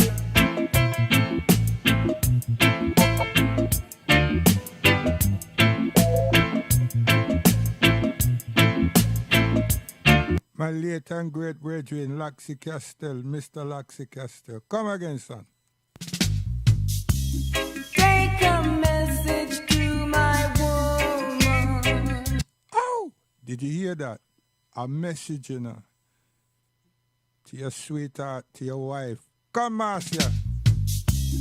Take a message to my woman. Take a message to my woman. Listen. Hey, take this message to my woman. Yeah. And please don't tell her that I am in prison. Well, hey, please don't mention all the wrongs I have done and that I have been on the run. Hey, take this message to my woman, yeah. And please don't tell her that I am in prison. Well, hey, please don't mention all the wrongs I have done and that I have been on the run. Hey, you can tell her I've been to Timbuktu, yeah. And I've been searching for gold. Hey, you can tell her I've been trying to find a home to raise my family. See, a young white boy, this, you know, serious thing. But I tell you, young boy, you hear them words there? Trying to build a family. You know that. Come on, man. The elder teaching in the Rastafari them camp. Listen. A genie in a jar. A genie in a jar. A lover's got the power to do all things. Yo, you think say revival can deal with this? Revival I try mess up reggae music, man. Backed by some Caucasian them and all kind of nonsense. Man, them no need for loss off for money, no. Man, them have health. Man, them have good countryside. Man, hey, yo, them come from nowhere and got somewhere. So why you know you want to try see that you fly in the sky? You jokester. You go up there, so, and you're going to fall flat on one face. Watch it. Zinc pan, zinc fence, no problem. You'll fall on your faces. Trust me. Splash. A genie. And when I wish bad, you know, but when you do something wrong, I have to say it, man. See? You have a turnaround. People that change the earth. It's woman gives birth to humans. Again, it is woman that gives birth to mankind. Just. I have nothing to do with any artificial insemination and all them test tube. Listen here, watch it. A genie in a jar. Laxi Castell. A genie in a jar. Oh, Mikey. A lover's got the power to do all things. Can make him possible. Great Negus Roots family. Mikey. Oh. A genie in a jar. A genie in a jar. Listen. A lover's got the power to do all things. Tell them again, you. Can make impossible seem so simple. Teach.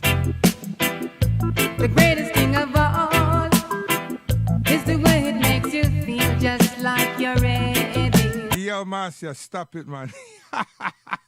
Something tickle you. I leave that for tomorrow for you. Come listen this.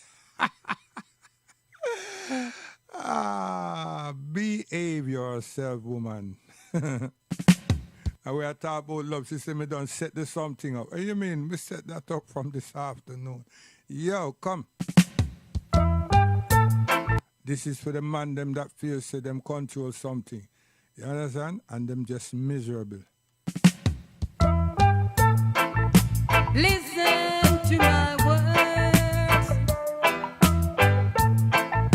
Just listen carefully. Sure, tell him again. Just say woe be unto the wicked who leads his children astray. Just as they all must face tribulation, just as they all must face his judgment. Hey, Mr. Gunman, you Mr. Wicked Man, false prophets join the line. Yeah, you see that now? All them people them all out there think say, they will love to think say, I love to hear say that Al-Islam have all these things and this prophet had that said this and the people them had did that and then they are cult and all. You can't say that. See? You cannot say that. And even if you try to say that, you make yourself mad because nobody will believe you. Nobody know want to hear you. And even if you go BBC or Sky or whoever, NNN and Fox and whoever, you understand? They will help you to dig a hole for yourself. You see? Because it's not Al-Islam. You understand? And you have people out there who know want Al-Islam for rising up. But truth, as them see something that goes erroneous and them call themselves this and that Muslim, the people them tell them straight away, you're not the proper things. You're an imposter. You understand? So that's how far Al-Islam, Prophet Muhammad, peace and blessing upon him, have reached in this universe. See? Despite 9/11 and all those different things that them put for try to make we look bad and nasty way up. You understand? Seriously. Seriously. And all the ice that and this, that and so forth and Afghan that and this and that and other things. It not work. See? It ain't working because this is God's thing. It has nothing to do with man. You understand? This man have to come and behave himself, behave ourselves, male and female. You understand? And get that life, you know, live and be harmonious in this earth to the time that we are allotted or given. You understand? Simple things. But then you have some people very uncouth and everything, and they want to feel say them control and they want to dictate and them can't help themselves. See? And then they have followers, you know, understand? 'Cause people follow sports and everything because them feel say them their group or them what must be the best. There's nothing wrong with that. But when they don't get the best now and everything, then they go beat up the other people them that their team or try fight them that their team are the best and them can see that.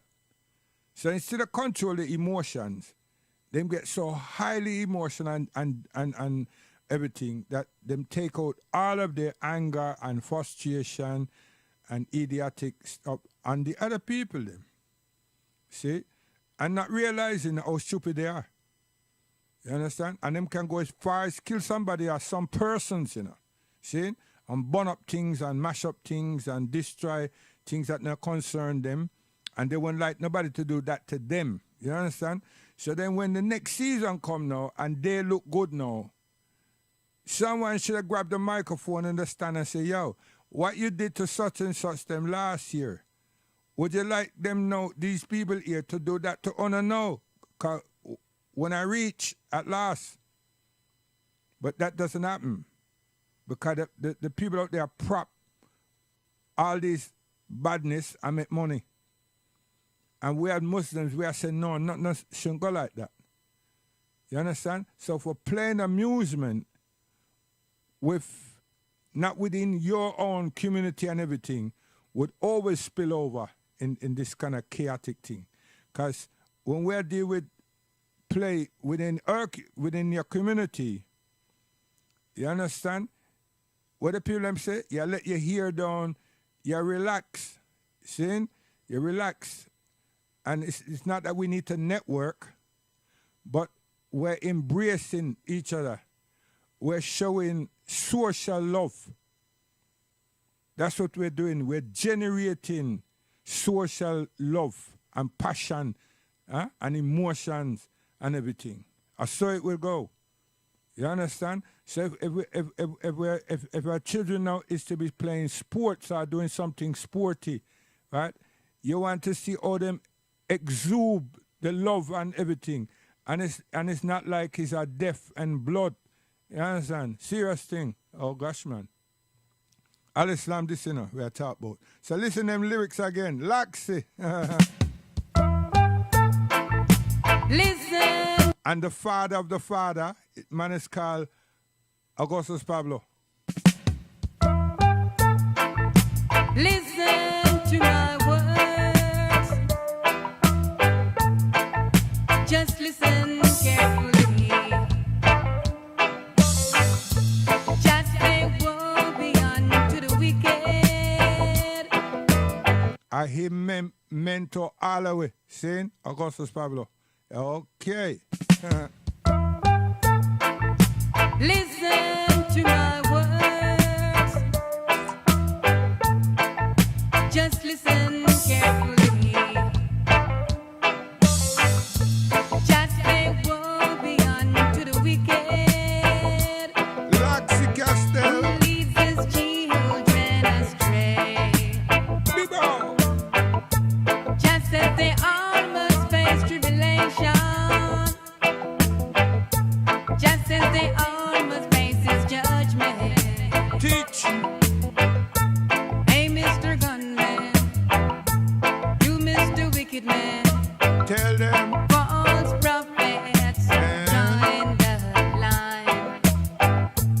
Hey, Mr. Gunman, hey, Mr. Wicked Man, backbiters join the line. You must all be there on that day Tell them. when Jah shall come to answer to all the wrongs you have done, Remind them. to answer to all the lies you have told.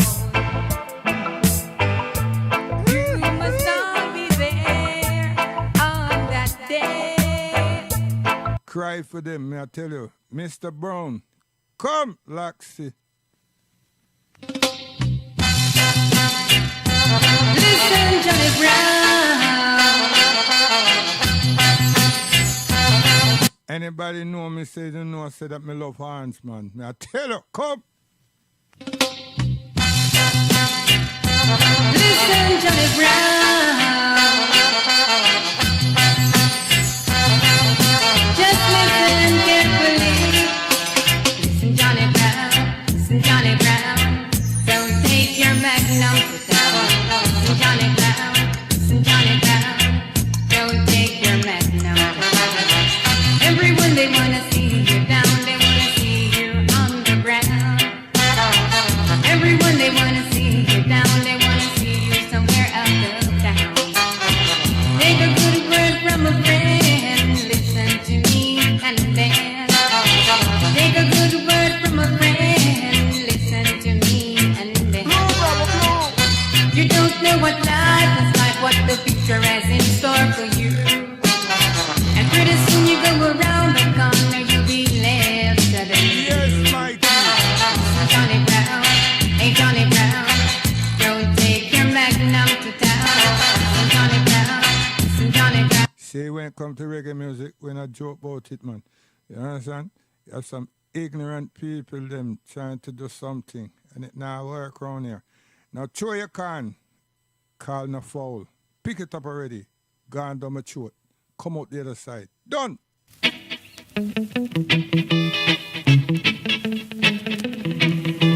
Yeah, you see all them beautiful African princess, ladies. Yes, women. The one that bore us, men. I tell you, man, look good. Serious. Them brighten up the TV screen, that's true. Oh, gosh, man.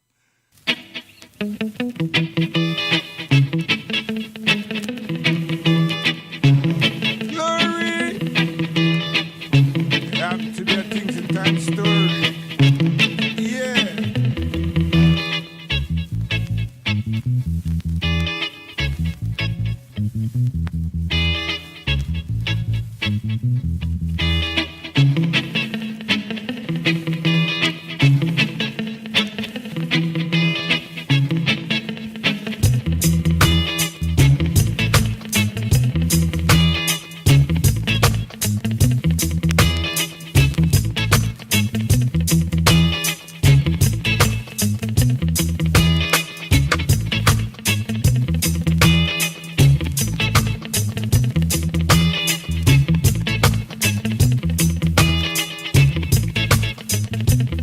It's a big man story.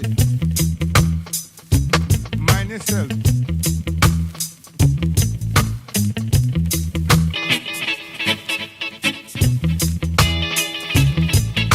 Pull off. Oh, you mean? Time. Catch it, Monica. Easy, Susan. Push them back. Marcia.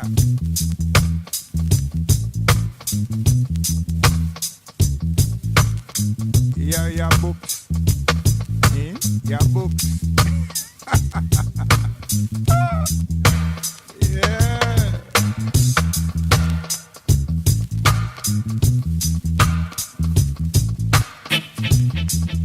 Worries from them.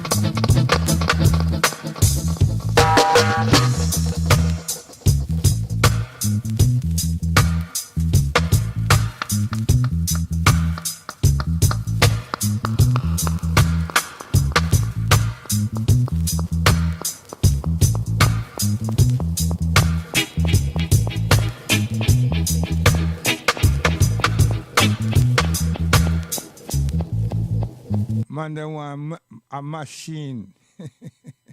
They want a machine to play reggae music. I tell you, man.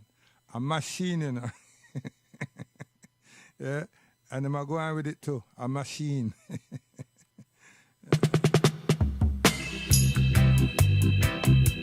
Yeah.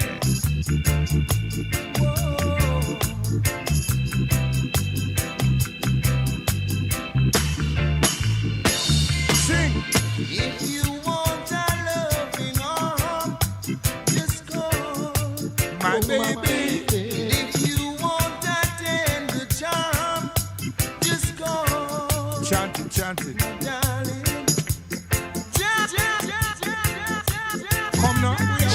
Rastafari,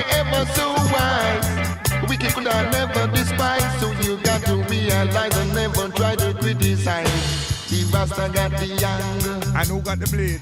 I see the wicked understand. Blade, man. The naughty Dre, they got the anger. Gonna put the wicked right in a band. And say the over the hill and down in the valley, naughty jolly. You know, I man say over the hill and down in the valley, naughty dolly. The valley got to the gonna put a matey to your pretty. Oh, what a pity. How do you mean? Never, never, never try to leave your thoughts behind. Black man, peace and contentment you got to find if you have God within the man. Because war have to drop the tanker because only love can conquer. If you want my love forever, you got to be clever, be around forever. I said,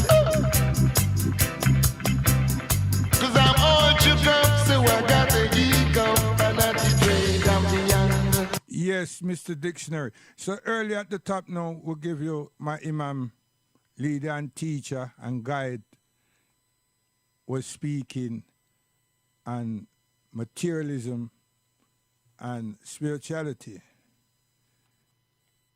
And he has been telling us for years and years and years, from 75, 76, that they both go together. One should not try to embrace the material world and negate or neglect the spiritual life. You see, there must be a balance. Must be a balance. If you take the material, then you become domicile. You don't have any form of emotion. You can't refine yourself. You lose yourself. But yet still you convince yourself everything's all right. Because you know something about the spirit. I would say, how is that then? And say, well, we all have a spirit. It's there. It keeps us.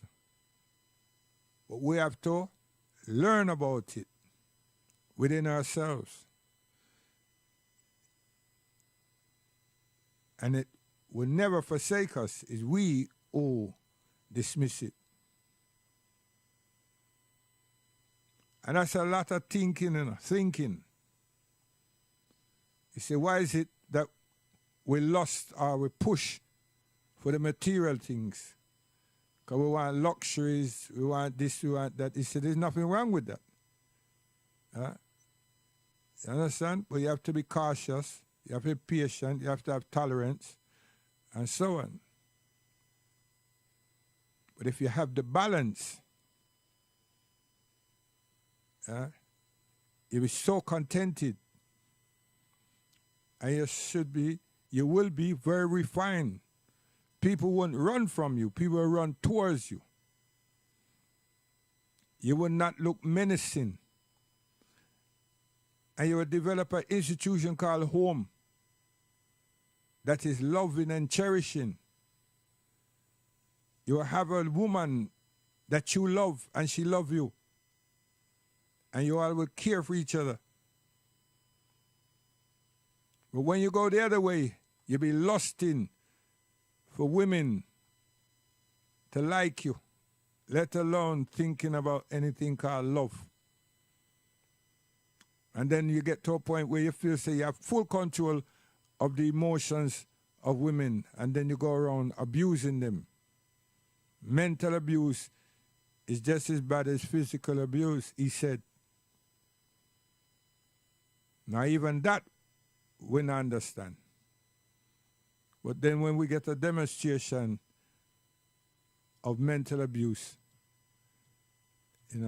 mental persuasion and everything, then you say, wow, that's what he's referring to. And we all have done it. I've done it. And then we gain to understand what I did do. Yes. And then I take some leaf out of my own actions and try it again.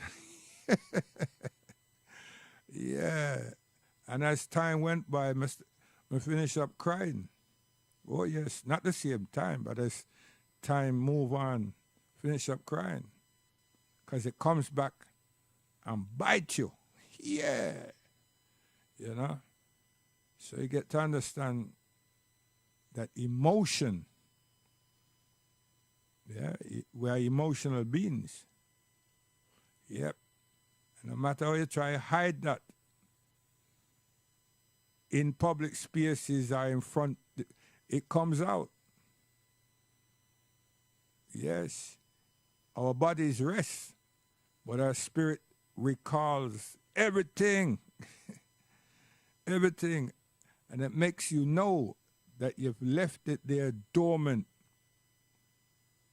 Right? And then that's the only thing you have left.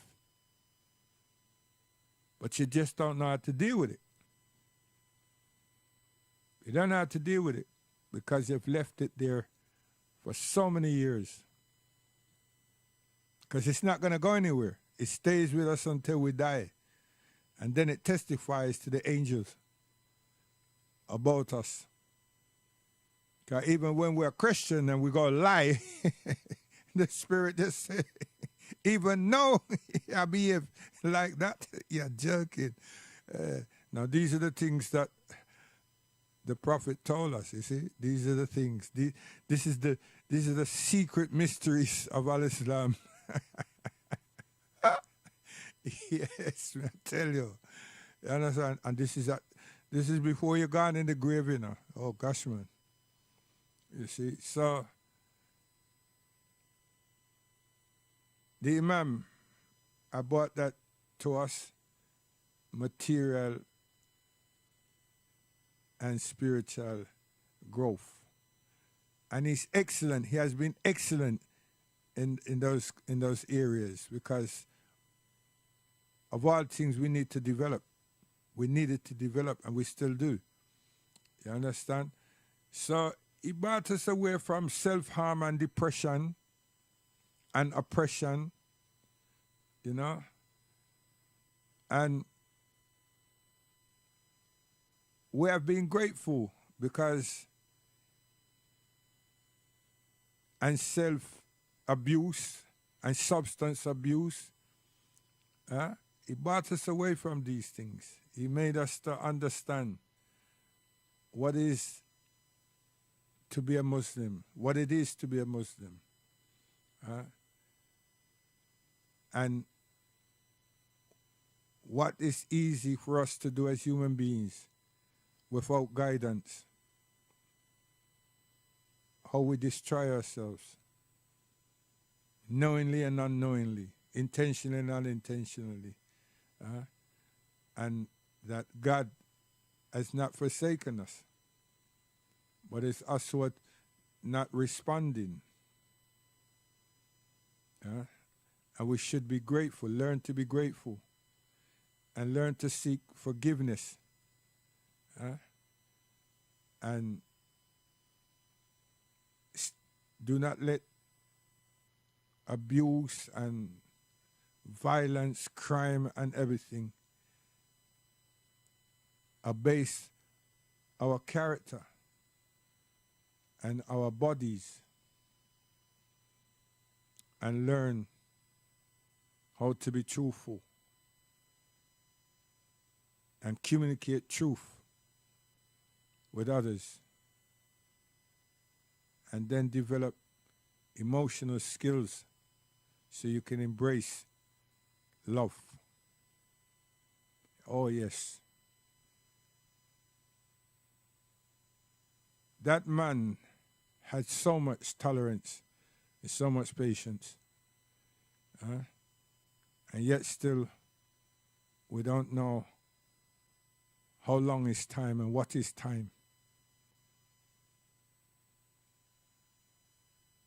But one thing I can say, I appreciated him so much because he reflected the Quran within our social environment.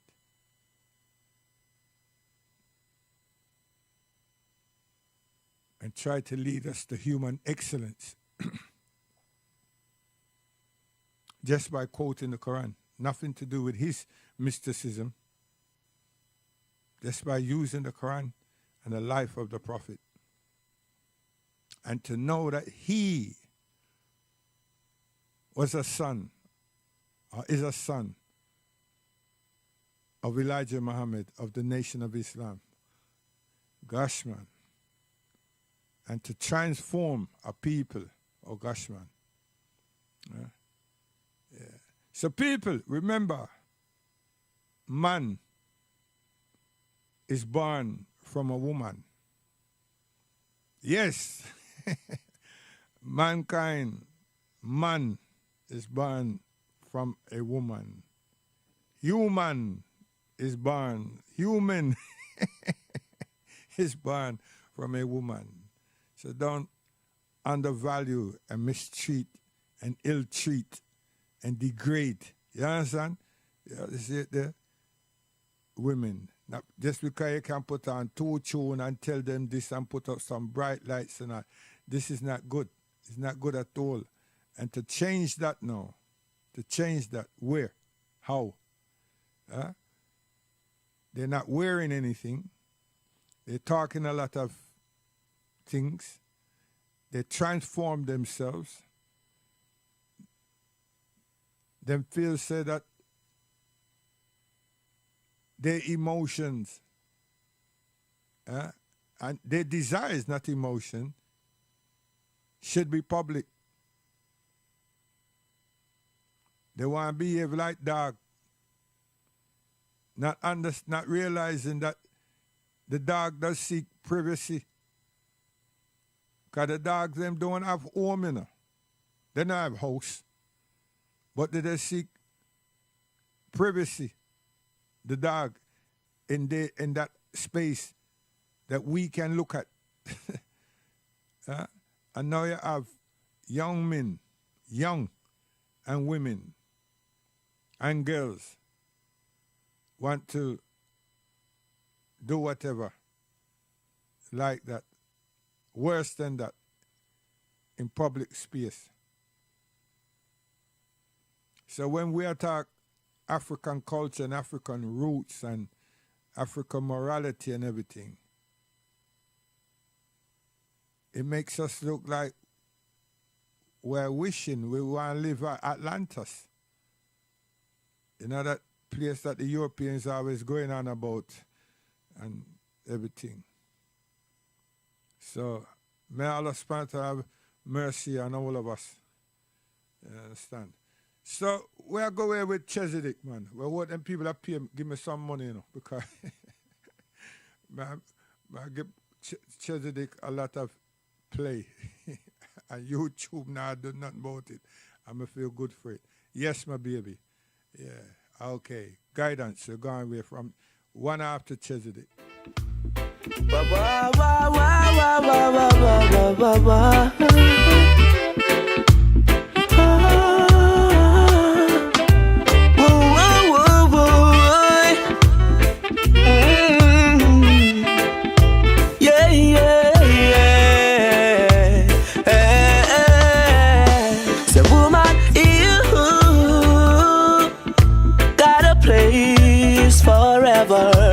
In my heart,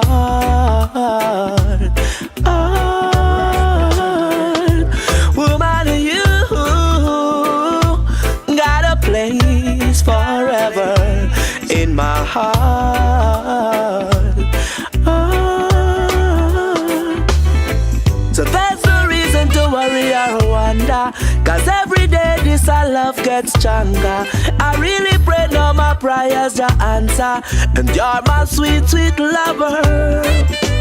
Come in my arms, don't ever be shy. No other girl, no other guy. Can't stop this now, tell them don't try. For this love, it was ordained and set by the Most High. Woman, you got a place forever in my heart. My woman, you got a place forever in my heart. So I never, never, never, never, never, never, never run away.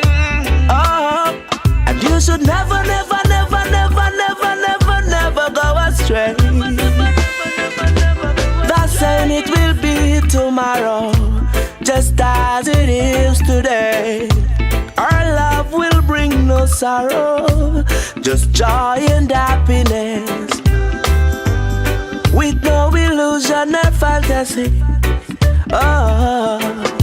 Just come with me, the Rasta man, on this road of reality. My woman, you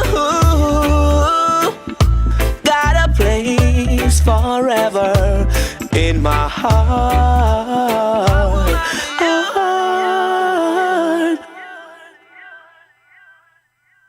So I say, don't forget to wash Wah, your wah, wah, wah, wah, wah, wah, wah, wah. Yeah, Chesedek. So we come live now, Chesedek. Come. So we say guidance.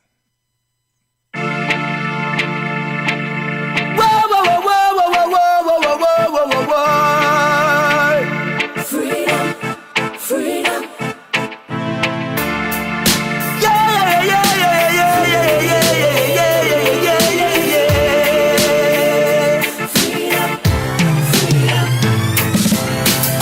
Original people must be free.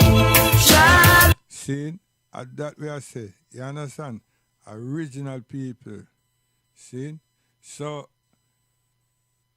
yeah, I suppose I have some news pertaining to Shaka and another brethren, several people, but I don't know if it's a deliberate thing, people are leave me out, you know. I tell you.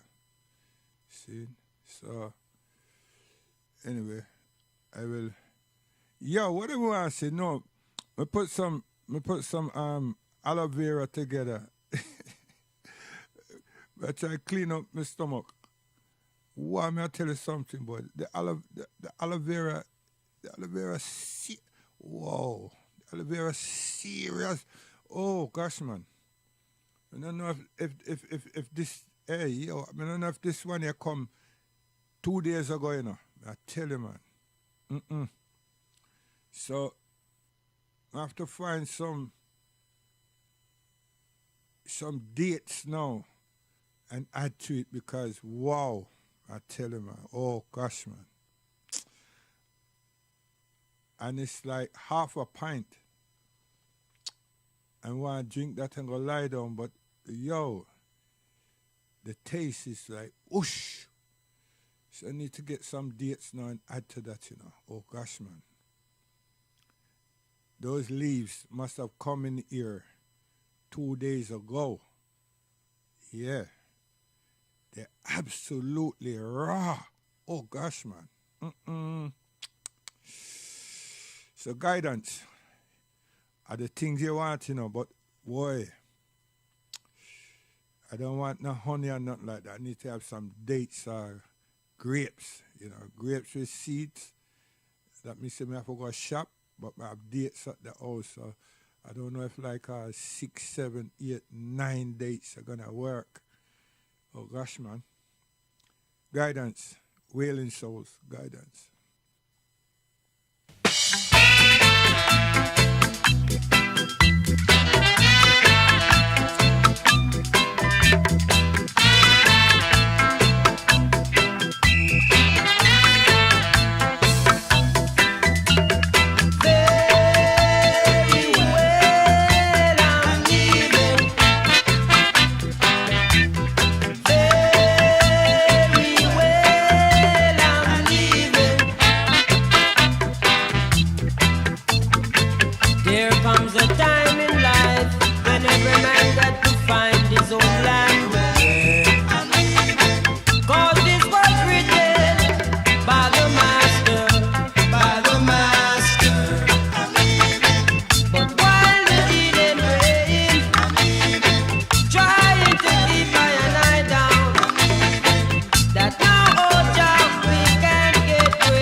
forget, share the something, because I've given Ethiopia, Al-Islam and Ethiopia, a family, see?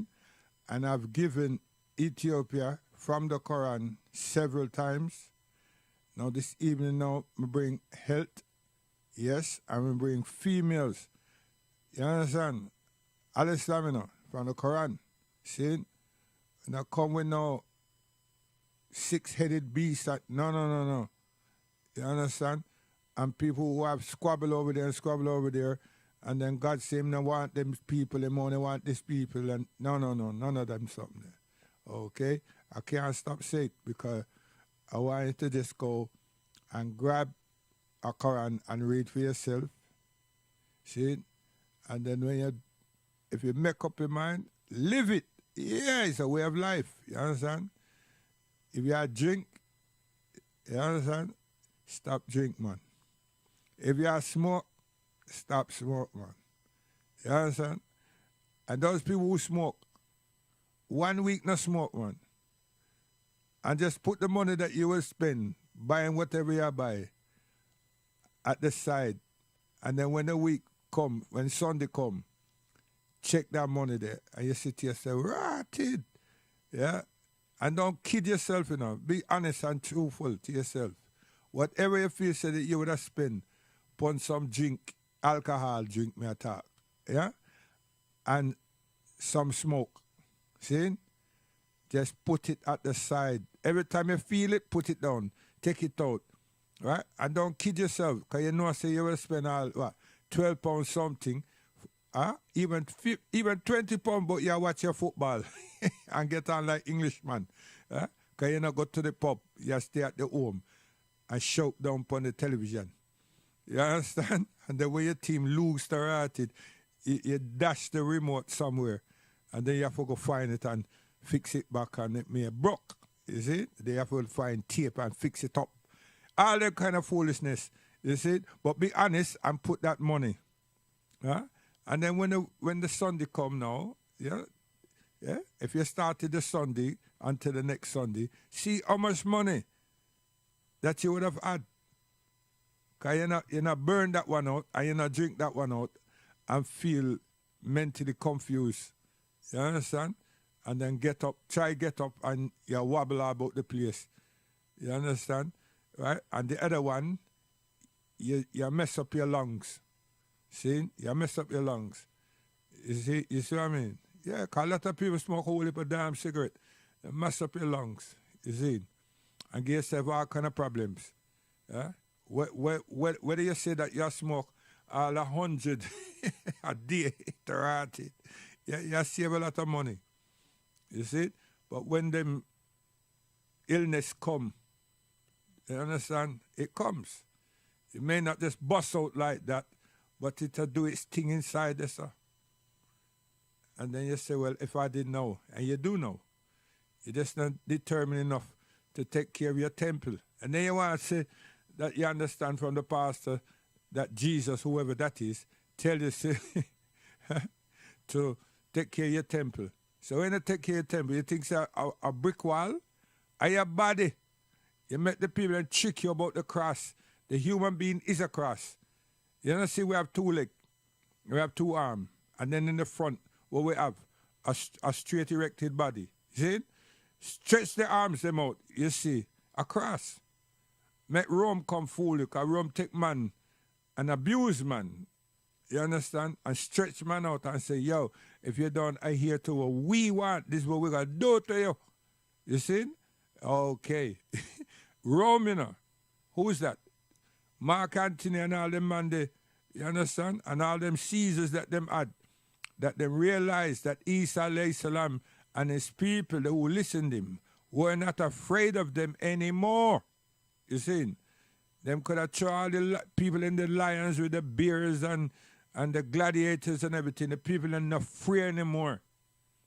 The people that sit there, met the lion and the bear did them in, met the gladiators them kill them off. Them just say, oh, God, them I work with. And the Caesars, them will know what for do next.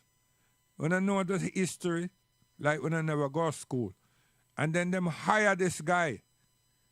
called Paul. We didn't know. His name was Saul. See? And because he was one of them people that are like bounty hunter, them had to do something. So them come up with a move. What them do? Them christen him a different name. See? And them give him the authority to travel out through their provinces.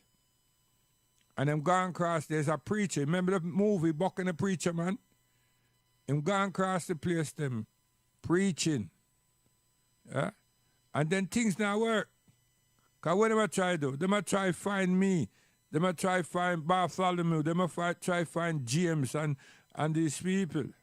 See? Because these are the ones who heard Isa. And I keep the teaching of the Injil and the Torah going.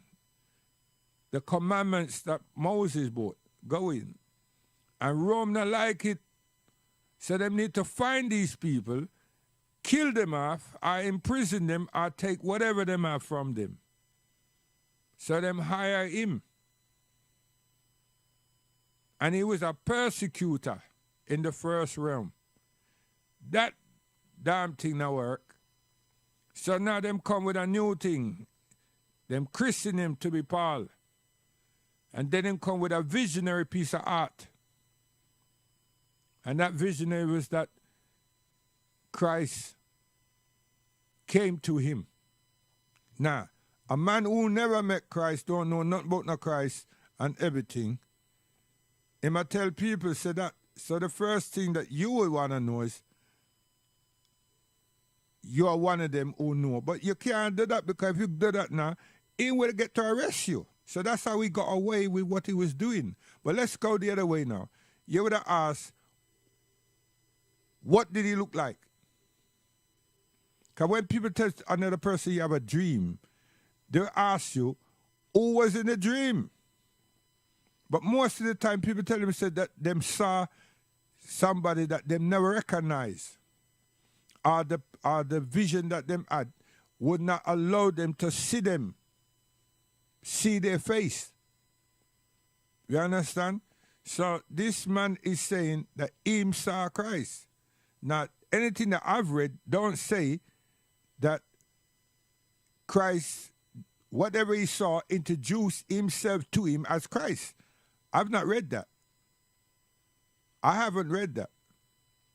And maybe I should go back down to the British Library and everything. I read some more of those ancient recordings and see if he says that whatever happened to him in Damascus said to him, yo, Paul, I am Christ. I don't know. I haven't read that. I've read where he said a spirit spoke to him and asked him why does he kick himself against the thorns and everything. And that was to justify something. And then he made that work. And the people of Corinthians who never want to hear him soften them up. When them hear all of that now, them start for ponder. People read the thing properly, man. And gradually, he got some of the people to adhere to him. And then gradually, he changed what they were adhering to and told them that they don't have to adhere to the Moses' commandments. Now they're in a time called grace. Them can eat. They don't have to circumcise this, that, and so on. Yes. Him changed the law.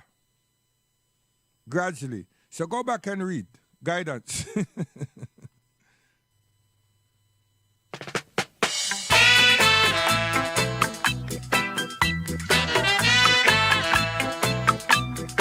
Why is that important to me? It really isn't, but it's important to you all. You understand? I can say it because I studied it. I read it. You understand? And it's not significant. But it is not important to me. is important to us as a people. You understand? Because, again, it goes, know you the truth, and the truth set you free. I'm not saying that I got the truth, but that is not true.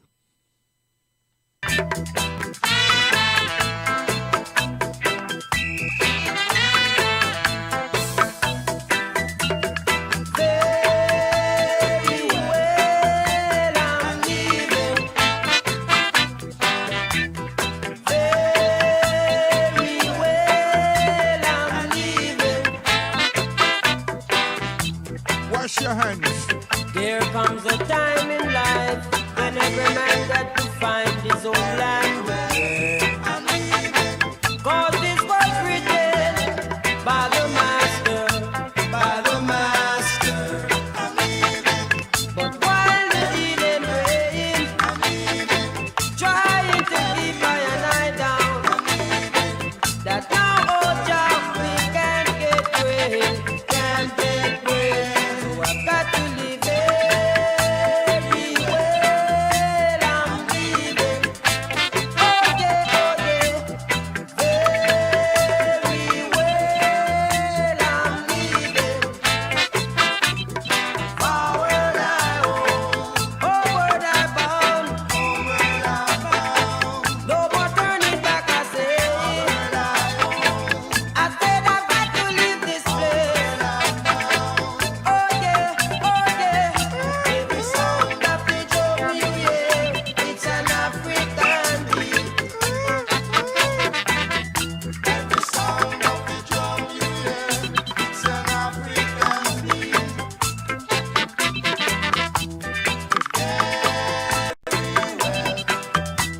I'm leaving.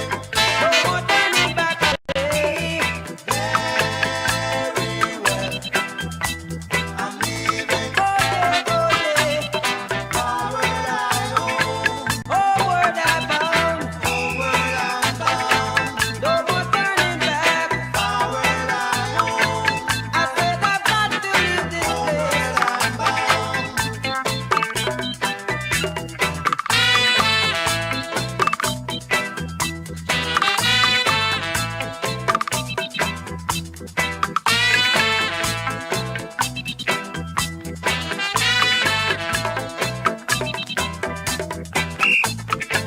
There comes a time in life when every man got to find his own language. Cause this was written by the master, by the master. But while the healing rain, trying to keep my and I down, that now, oh Jah, we can't get free, can't get free. So I've got to live everywhere I'm living. No more turning back, I say.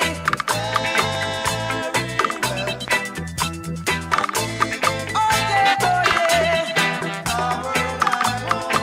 homeward I bound,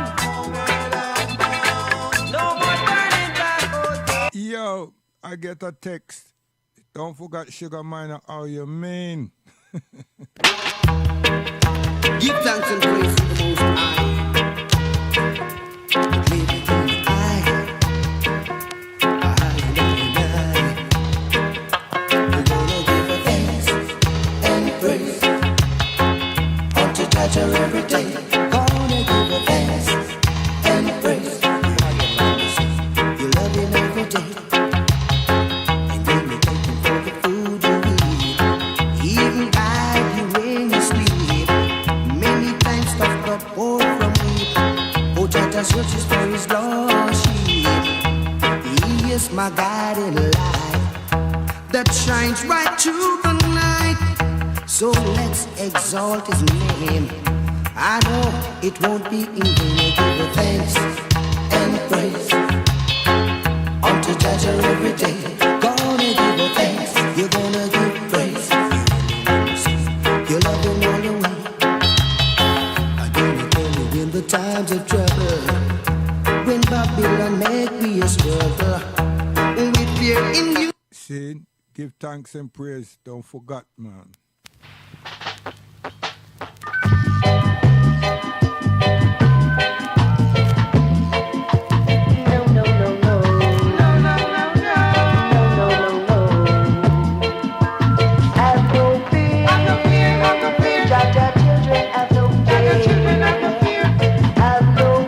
Yo, guidance, gone.